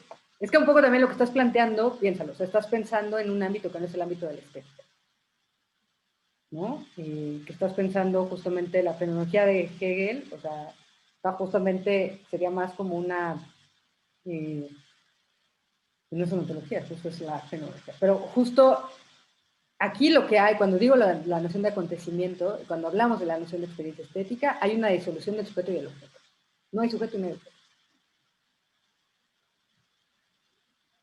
Justamente, porque cuando esté esa relación, sí. déjame terminar, cuando esté esa relación, es justamente una relación que es práctica utilitaria o es una relación teórica, que es justamente la relación, por ejemplo, con el utensilio. Cuando tratamos a la obra, tampoco lo dice Heidegger, cuando tratamos a la obra como una mera cosa, en el, ¿no? La señora de la limpieza del museo, ¿no? Lo trata como una mera cosa, porque pues para ella no es el arte, no es arte. Es un objeto. No, pues es que justamente la transformación del objeto conlleva también una reciprocidad de la transformación del objeto hacia el sujeto, a la inversa, según la proporción dialéctica que surge en esta fenomenología. Sí, entiendo, conozco muy bien a Hegel, pero me interesa Heidegger. A Hegel lo vimos el semestre pasado. Bueno, mi pregunta era esa, que si justamente existía esa relación. No, lo que estoy diciendo es que son experiencias distintas. De lo que tú estás hablando, es que no sé si te das cuenta, que cuando se crea una obra de arte, no es la misma, y qué es lo que Heidegger está planteando. Lo que tú estás planteando, y te lo estoy contestando, ¿no? Es cuando Heidegger está hablando de cuando se construye un utensilio. Eso que estás diciendo aplicaría para el utensilio, no para el arte. Pero, bueno, ¿eh? Sí me causaba conflicto porque esa transformación que surge en la obra a partir de la fundamentación fenomenológica de Hegel me hace pensar en una relación más, en una disolución del origen de la obra, pues, y la manera en que la obra se percibe a lo largo de la historia. No estoy entendiendo. Pero creo que, o sea, es que Hegel se está refiriendo al trabajo en esa parte. No al arte. ¿Qué es lo que va a retomar Marx también? Pero no está hablando del arte. Pues entonces, bueno, mi pregunta ahora sería ¿ante qué disposición conceptual del arte estamos hablando? ¿Leíste el texto de Heidegger? Sí, bueno, la relación de la cosa o la coseidad también me dejó dándole vueltas a la concepción, porque justamente este conflicto me causó entre el objeto y su transformación, pues algo que no había como planteado. Ok, una obra no es un objeto. Nunca es un objeto. Supone una relación distinta con los objetos, ¿no? Que la relación que tenemos con los objetos o con las meras cosas. ¿Sí? Ok. O sea, bueno, no sé qué pensar, ¿no? Es como, sí, se me hizo muy complicado a mí también, nuestra disculpa. Es que un poco lo que, a ver, te voy a dar un consejo para la lectura, que es un consejo que les he dado a todos, creo, todos los semestres. Lo que hay que hacer, la filosofía es como la música, exactamente la misma cosa. Tienes que escuchar lo que dice el autor. ¿Y desde dónde lo está diciendo? No lo que tú estás pensando, no Hegel, ¿no? Escucha a Heidegger. ¿Qué está diciendo Heidegger? ¿Qué entiende por cosa? ¿Qué entiende Heidegger por obra? ¿Qué es lo que dice que es el arte? Cuando hacemos ese ejercicio, que es el ejercicio mismo para la música, es cuando entendemos. Aprender a leer es aprender a escuchar. Que es lo mismo que la música, ¿eh? Exactamente lo mismo. Y que tiene que ver con un principio que además está en John Cage. Quitarnos el yo. Cuando yo leo filosofía, lo que tengo que hacer es quitarme mi preconcepción de lo que yo creo que es el arte, de lo que yo creo que es la música, de lo que yo creo que es lo que sea, y ver qué me está diciendo Heidegger, Schelling, Schopenhauer, Nietzsche, qué es para ellos. Y después de eso, después de escucharlo, entonces ya le puedo decir, mira. Pero primero ese ejercicio de escucha es entender qué es lo que él está diciendo, qué es el arte, cómo opera, qué pasa. No importa si estoy de acuerdo o no. Es como con la música, no le vas a corregir a Beethoven, ¿no? No estoy de acuerdo con que haya hecho esto. Pero más bien tú haces tu obra, ¿no? O sea, aquí lo que importa es eso, ¿no? Primero entenderlo y luego dialogamos. Luego decimos, pues sí estoy de acuerdo o no estoy de acuerdo. Pero primero hay que entenderlo, ¿no? y ver como el campo desde donde está hablando, que no es el campo de la fenomenología de Hegel. De hecho, lo que está citando al final, si llegaste a los apéndices, es la estética. La estética que además la vimos el semestre pasado. ¿No? Ok. ¿Sí? Porque si no se confunden, digamos, planos de la experiencia. Una cosa es la experiencia del trabajo, y que además lo está consignando aquí, y otra cosa es la experiencia del trabajo. Y la forma en la que el arte se produce. ¿No? Ok, Paulo. Gracias, Orlando. Bueno, lo mío era un poco con respecto a la pregunta que tuvo Katia sobre este aspecto alegórico de la obra de arte. Y quiero saber si lo estoy entendiendo bien. O sea, porque hasta donde entiendo, la obra de arte tiene como dos dimensiones o dos elementos que la componen. Su coseidad, lo que lo hace una cosa, y eso otro que llama alegoría o que llama símbolo. Y en ese sentido, pensando como todo el tiempo está hablando en griego, alegoría en sus etimologías griegos viene a decir algo así como el discurso del otro, como el habla del otro. Y entonces en ese sentido yo entiendo que ese aspecto alegórico de la obra de arte es justo dejar hablar en esta misma idea de descubrir a eso otro que es distinto de la coseidad de la obra de arte. O sea, justamente en ese sentido pienso que el trabajo del artista como tal es remover la cosa de la obra de arte para que su aspecto alegórico, su aspecto que habla, se descubra. Claro. Que habla por sí misma, tanto la obra como lo que está ahí. Porque un poco también esta independencia que después va a tener la obra del artista es esa, que la obra se va a sostener por sí misma. Claro, que finalmente el artista termina siendo más o menos como un espectador en ese sentido. Es un medio, lo dice, lo voy a leer nada más para que, ¿no? La obra y la verdad, ¿no? Dice en la página 28, bueno, la mía es la 28, es la obra y la verdad donde está la primera parte después. Dice, precisamente en el gran arte, y además aquí hay que ser finos, ¿no? O sea, de lo que está hablando es del gran arte, lo demás, quién sabe, ¿no? Precisamente en el gran arte, que es el único del que estamos tratando aquí, el artista queda reducido a algo indiferente frente a la obra, casi a un simple puente hacia el surgimiento de la obra que se destruye a sí mismo en la creación. Y esto es Nietzsche y va a ser John Cage. Sí. ¿No? ¿Paulo? Sí, que es justamente, o sea, finalmente cuando la obra de arte se descubre, se desoculta a sí misma, finalmente aparece frente a alguien, aparece frente al cuidador, frente al artista. Y en ese sentido siento, justo como usa esta palabra de alegoría, como el hablar del otro, que es un proceso súper dialógico, es un diálogo finalmente. Y es eso, la manera un poco en la que yo entiendo este carácter como de alegoría de la obra. Claro, sí. Sí, justo. Es que también tiene que ver con esto, con que a partir de eso, por ejemplo, de los zapatos, estás hablando de todo un mundo. O de todo un gesto, o sea, cómo eso contiene el todo. Eso es lo que tiene que ver con lo alegórico. Lo simbólico es cómo eso nos habla, de alguna manera. ¿Sí? Esto del símbolo, que habíamos hablado también el semestre pasado, que el símbolo es esta tercera hospitalis que daban los griegos, que era una moneda, se partía, que era como una especie de pasaporte, ¿no? Se partía y entonces se daba, ¿no? Cuando regresaba alguien de tu familia o tú a ese lugar, ¿no? O sea, después de mucho tiempo, podías juntar esa moneda y entonces era reconocido como un pasaporte, ¿no? Eso es el símbolo. De repente eso que nosotros completamos también, pero que nos completa, ¿ven? Esto que decíamos de que de repente te cae, ¿no? O sea, es como, pues claro, ahí está todo, ¿sí?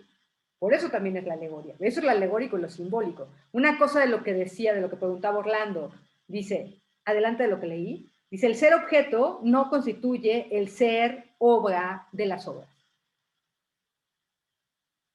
Si algo es una obra es porque no es un objeto. Y por eso lo está diferenciando. Por eso está tomando la molestia de decir, a ver, las cosas, los utensilios, pero la obra es otra, ¿no? Ahora sí que la obra es otra cosa. No es ni una mera cosa, ni es un utensilio. Tiene un modo de ser peculiar.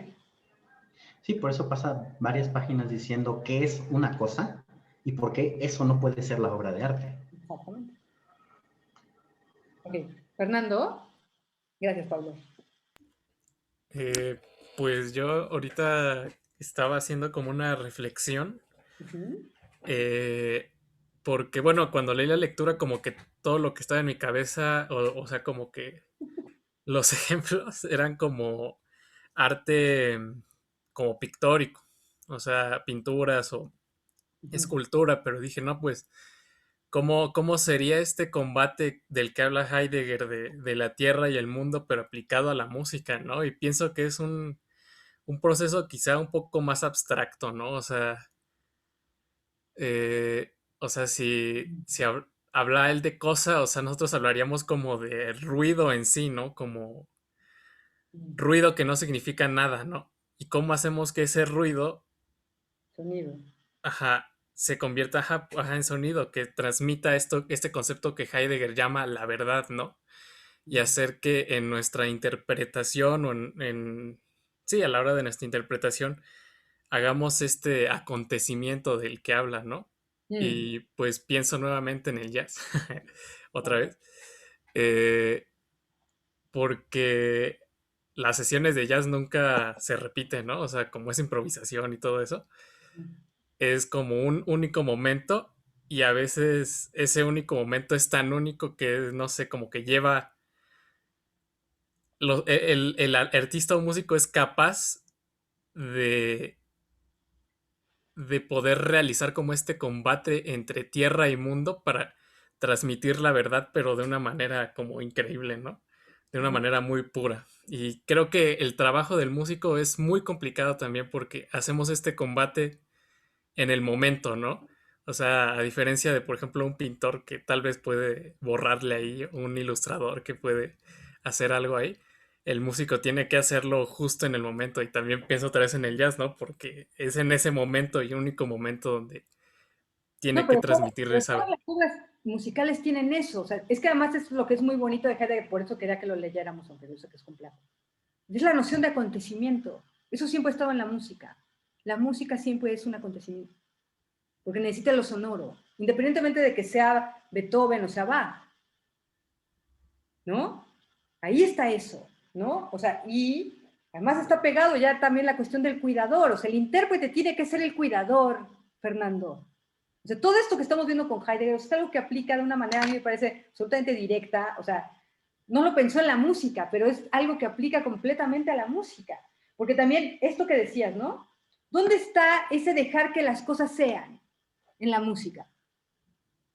Debussy, Messiaen, John Cage, de manera radical. Por eso hay muchos que conectan justamente a Heidegger con Cage, ¿no? Stockhausen.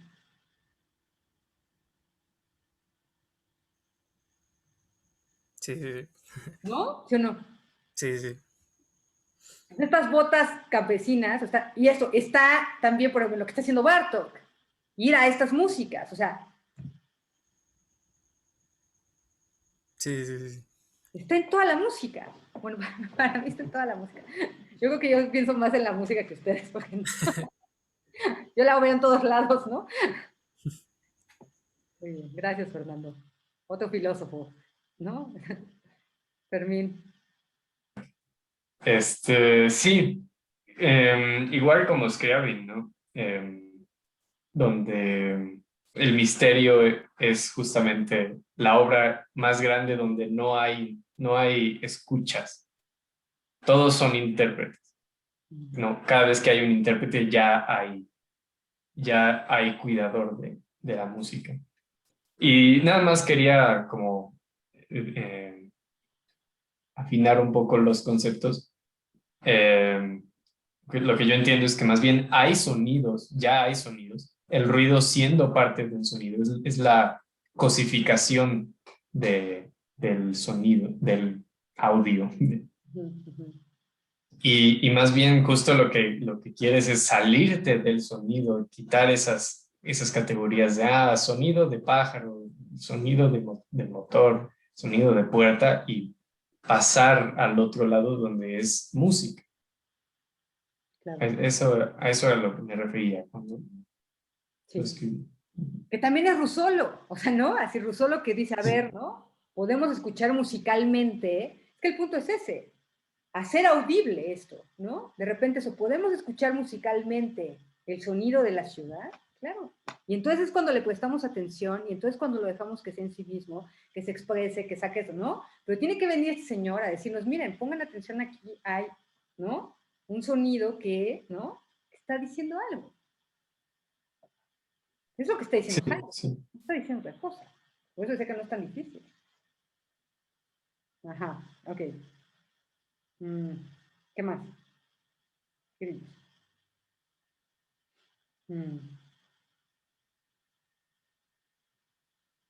Ok, dice.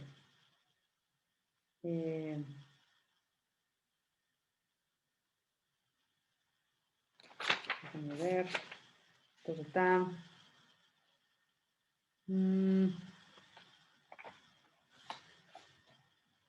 Eso que dice, ¿no? Que justamente también por eso el artista utiliza el material, pero no lo desgasta, al contrario, lo hace, esto que decíamos, ¿no? Lo hace brillar y lo hace ser en sus cualidades, ¿no?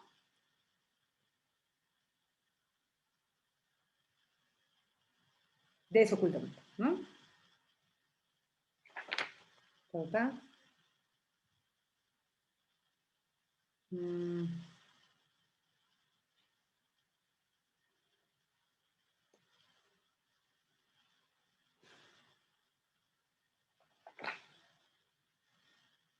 Eso, ¿no? Las preguntas, ¿qué es lo mejor del texto? Más adelante de la verdad y el arte, ¿no? Dice, bueno. Esto, ¿no? Dice, la tierra solo se alza a través del mundo. El mundo solo se funda sobre la tierra.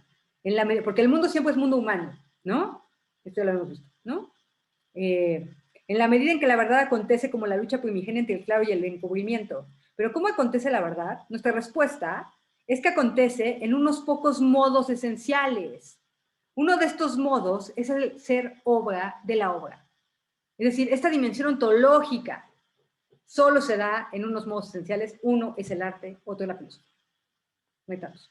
Uno de estos modos es el ser obra de la obra. Levantar un mundo y traer aquí la tierra supone la disputa de ese combate. ¿Qué es la obra? En el que se lucha para conquistar el desocultamiento del lo ente en su totalidad.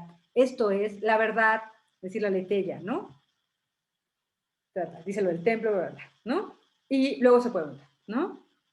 ¿Qué quiere decir aquí ser creación y crear, a diferencia de fabricar y ser algo fabricado, que es un poco la pregunta de Orlando? O sea, justamente esta distinción que está haciendo. Esto no es algo que se fabrica. ¿Cuál es la esencia más íntima de la propia obra? Aquella única esencia a partir de la cual es posible sopesar hasta qué punto el ser creación le pertenece y en qué medida es lo que determina el ser obra de la obra. O sea, la creación es una forma completamente de producción. Es justamente el sentido de la poiesis, que ya habíamos hablado también, que es esa misma actividad que está en la naturaleza, ¿no? Y que justamente, si lo queremos entender de una manera como muy clara, es esta forma de producción, como decía Benjamin, no dominante. Dice, la verdad y la obra. Bueno, antes de eso, ¿no? Dice, ¿qué tiene que ser la verdad para que pueda acontecer o incluso tenga que acontecer como arte? ¿En qué medida hay arte? Dice, la verdad y el arte. El origen de la obra de arte y del artista es el arte. El origen es la procedencia de la esencia, en donde surge a la presencia el ser de un ente. ¿Qué es el arte? Buscamos su esencia en la obra efectivamente real. La realidad de la obra ha sido determinada a partir de aquello que obra en la obra, a partir del acontecimiento de la verdad. Pensemos ese acontecimiento como la disputa del combate entre el mundo y la tierra. En la dinámica, por eso no es algo estático, es una dinámica que está ahí, en el arte, ¿no? ¿Qué es lo que hace que, esto que siempre les digo, que las obras están vivas, ¿no? Y que nos hablan, es eso de lo que está hablando.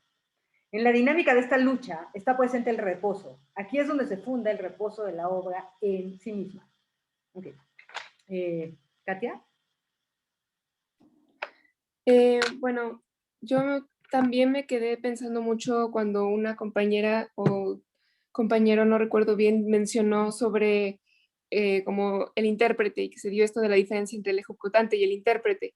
Pues yo supongo que es algo que nos importa a muchos porque muchos de nosotros somos, pues, bueno, ejecutantes, aspirantes a intérpretes y no compositores. Entonces, pues yo estaba un poco reflexionando sobre eso y esto lo comparto como un poco a modo de pregunta también, sobre un poco la labor del intérprete en todo este aspecto que estamos platicando y que bueno, así como el propósito del artista creador es justamente hacer brotar de la cosa lo simbólico y lo alegórico, como bien lo dijo el compañero, y así convertirlo en obra de arte, que si el propósito del intérprete es justamente hacer audible esta parte simbólica y alegórica ante el público, y que esta es la diferencia entre ejecutante e intérprete.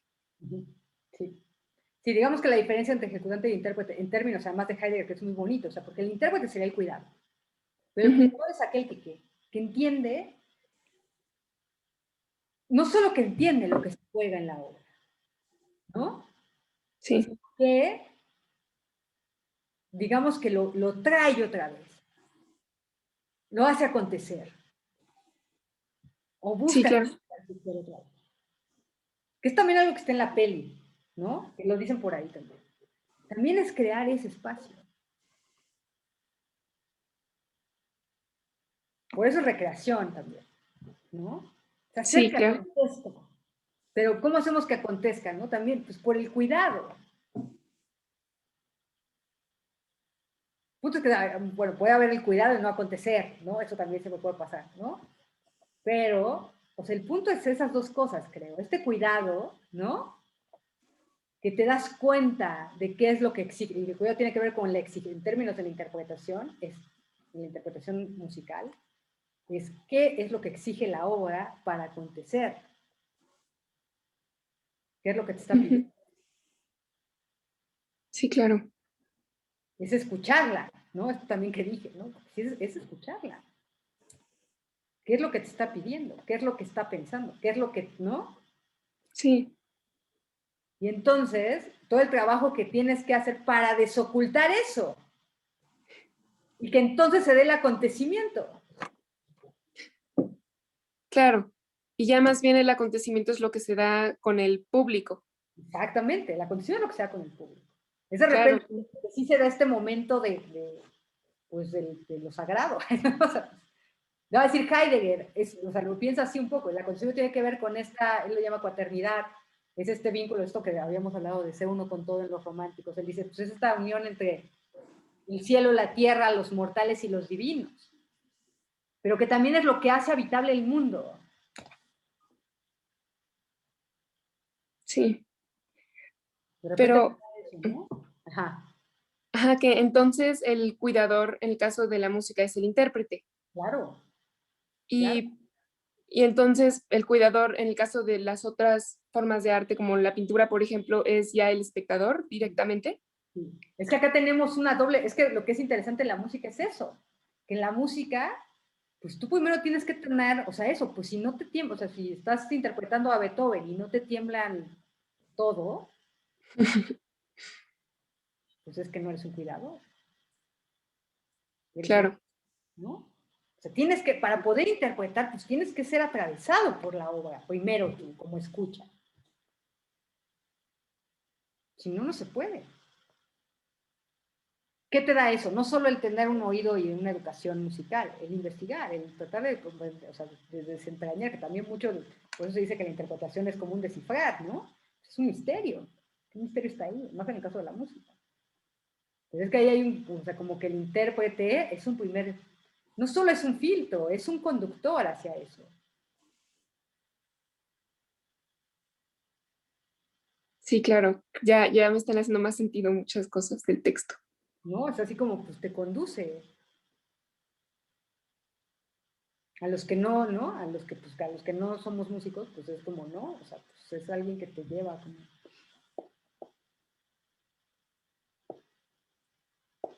Sí, no, ahí hay mucho trabajo. Pero justo, es que ahí hay un concepto que es bonito, ¿no? Para pensarla más. Ok, Katia. Gracias, Katia. Gracias, maestra. Muy bien, buenas preguntas siempre. Emma, y luego Eli. Justo con lo que estaban comentando, maestra, recientemente me había puesto a pensar en algo similar. ¿Qué no esta parte de la interpretación es cuando el artista propone algo en la obra, o sea que no solo lee lo que está en el papel, sino que propone lo que sea que proponga, pero propone algo.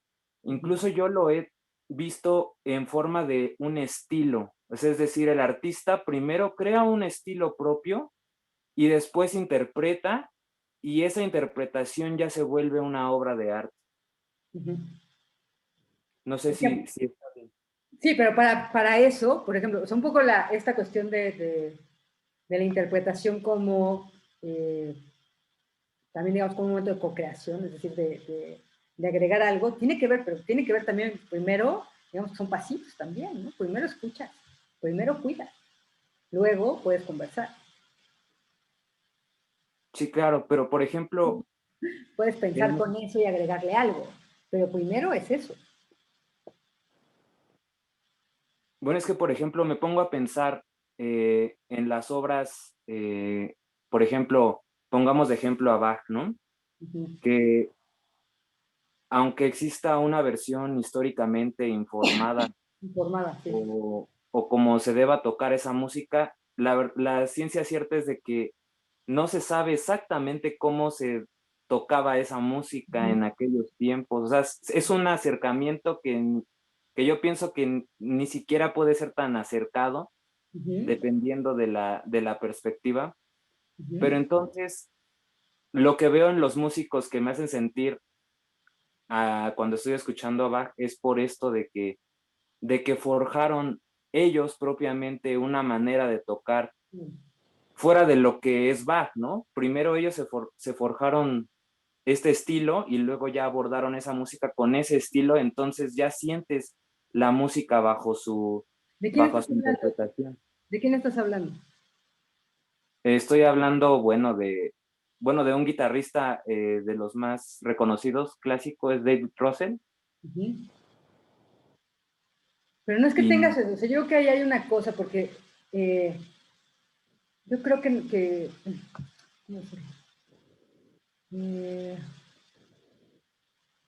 o sea, es que yo como lo pienso yo, es que primero eso, ¿no? Pues, o sea, no es que tú tengas un estilo, o sea, primero que tengas un estilo y entonces pases todo, porque entonces ahí es un ego increíble, ¿no? O sea, es un ego así brutal, ¿no? No, yo creo que más bien eso, ¿no? Pues que tú puedas pensar con un autor, ¿no? Y hacer otra cosa, eso sí lo creo.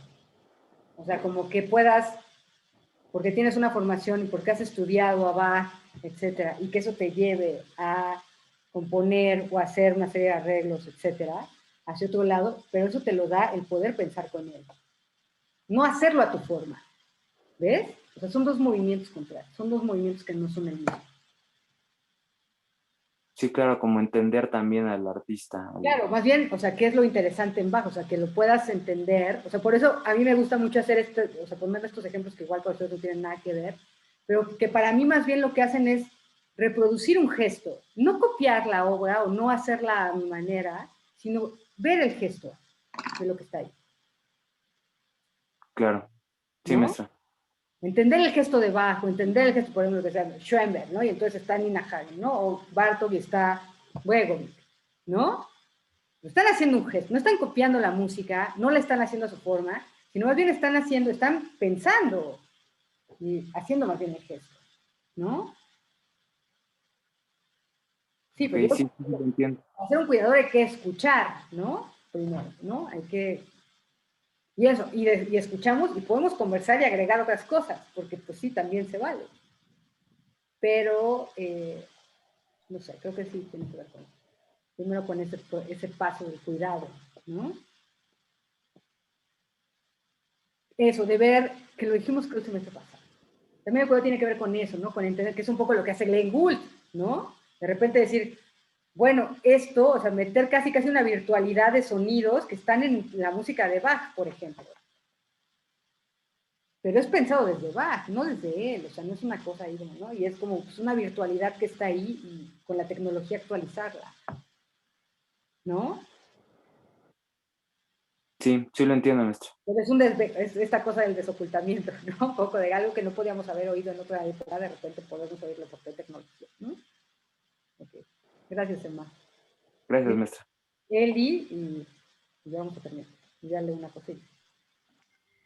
Ok, sí, creo que ya la estoy agarrando mejor, porque como dices, pues hay que leer una y otra vez para poder entender, y estaba un poquito confundida al respecto con algunas cosas, por eso no me había atrevido a hablar, pero teniéndolo más desglosado y recordando un poco el papel que representa, justo lo que estábamos viendo al inicio de la clase, la orquesta y el director, y ese papel que representan actualmente en esa posición de que la idea es hacer un acto de recreación, pero recordando un poco lo que pasa en la película, me parece que no hay mejor ejemplo de la figura del intérprete y el que no es intérprete, porque, por ejemplo, está cuando el director llega y dice que están ahí para hacer algo, ¿no? E inmediatamente empieza a dirigir, pero hay músicos que simplemente están haciendo otras cosas, en lugar de estar inmersos en este proceso, como escuchar un partido de fútbol, reírse estrepitosamente o pelear por atriles.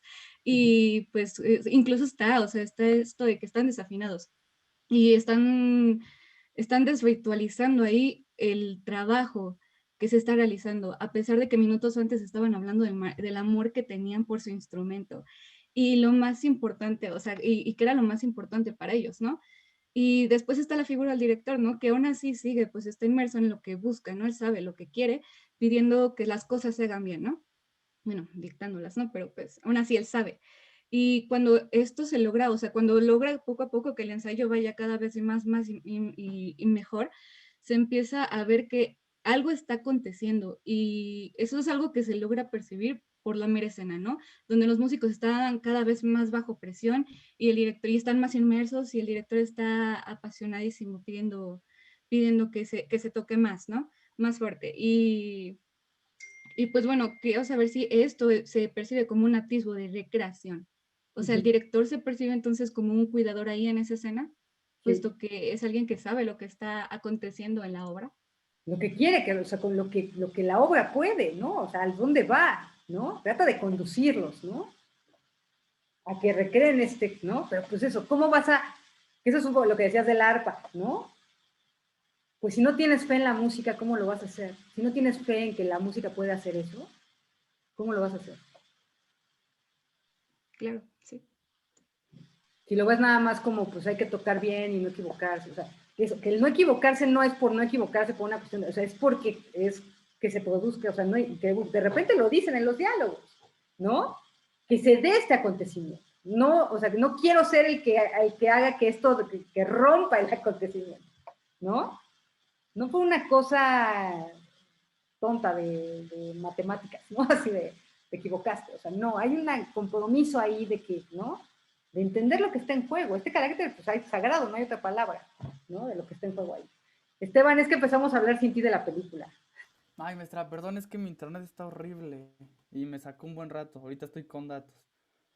Pero sí, justamente, bueno, si puedo decir algo de la película, igual la película me encantó. Yo diría que yo vi ahí, o no sé si verlo como una familia, una sociedad, algo. O sea, ahí tienen su manera en la que los músicos, no falta el que alaba a la autoridad, que en este caso el director, la voz del pueblo, que vendría siendo el del sindicato, que no siempre por ser la voz dice o quiere lo que el pueblo quiere, porque cuando estaban en el golpe de estado, este estaba, sabrá Dios dónde, y cuando vuelve ve que ya todos están bien locos. Lo que sí no entendí, pero que Elizabeth acaba de decir y me gustó, es que mientras todo pasaba, digo, mientras todo el ensayo estaba ocurriendo, siempre pasaba algo, ya se escuchaba que se golpeaba, pero como que nadie sabía. Y me gustó mucho cómo tuvo que pasar eso para que todos vieran al director y cayeran en cuenta de que, ok, es que este es el tipo al que podemos seguir para todos poder organizarnos y ser música y ser conscientes de que, pues, es una organización, ¿no? Pero terminó tomando las mismas riendas con las que empezó, hostigándolos, y terminó la película justo como llegó el director, valiéndole queque y todo lo que hicieran los demás. Entonces, la peli está bonita, está chido que sea un documental, un falso documental y una comedia bien interesante, y me gustó cómo cada personaje o cada músico tiene un carácter completamente diferente. Está bonita la película y creo que sí, no queriendo, es la representación cómica de una sociedad, ¿no? Sí, sí, un poco le decíamos que también es como funciona como una alegoría en ese sentido del Estado también, cómo funciona la sociedad, ¿no? La orquesta es una alegoría.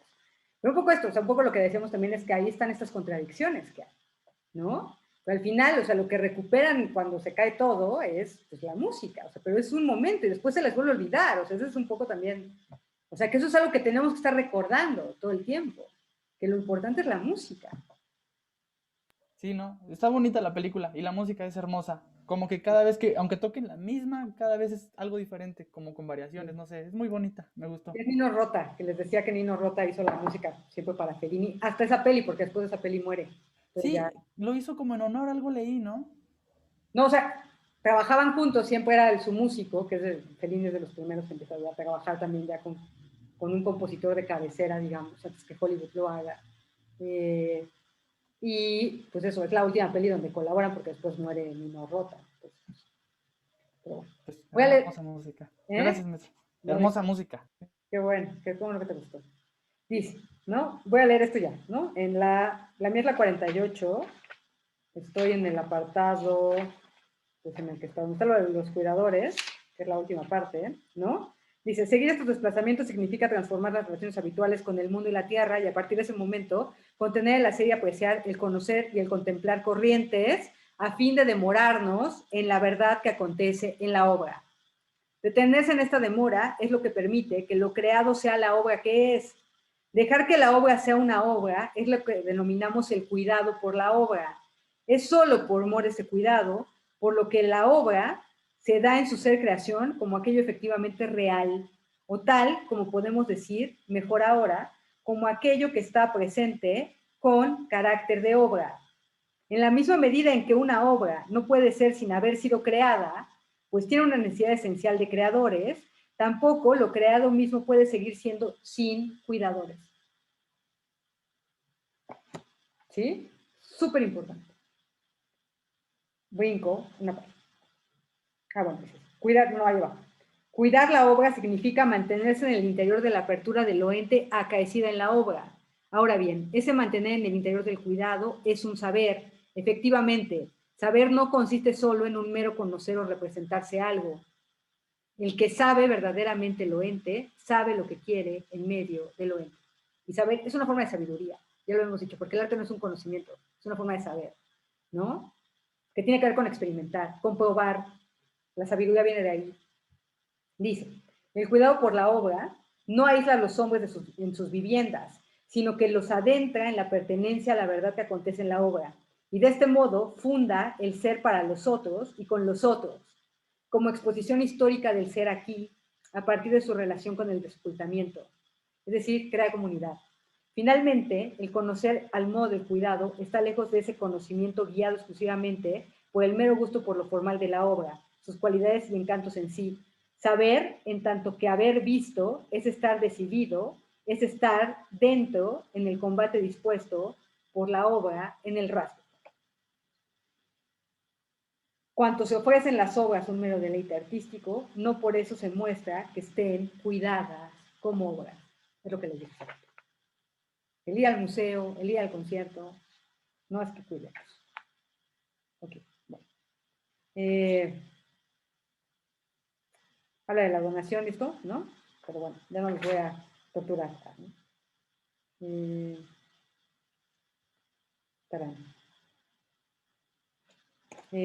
Bueno, ¿preguntas? Ya pasó lista. ¿No? ¿Todo bien? Todo mal, ya sé que todo mal, que sufrieron. Ya sé que sufrieron, pero bueno. Ok, voy a pasar lista. Voy a dejar de grabar.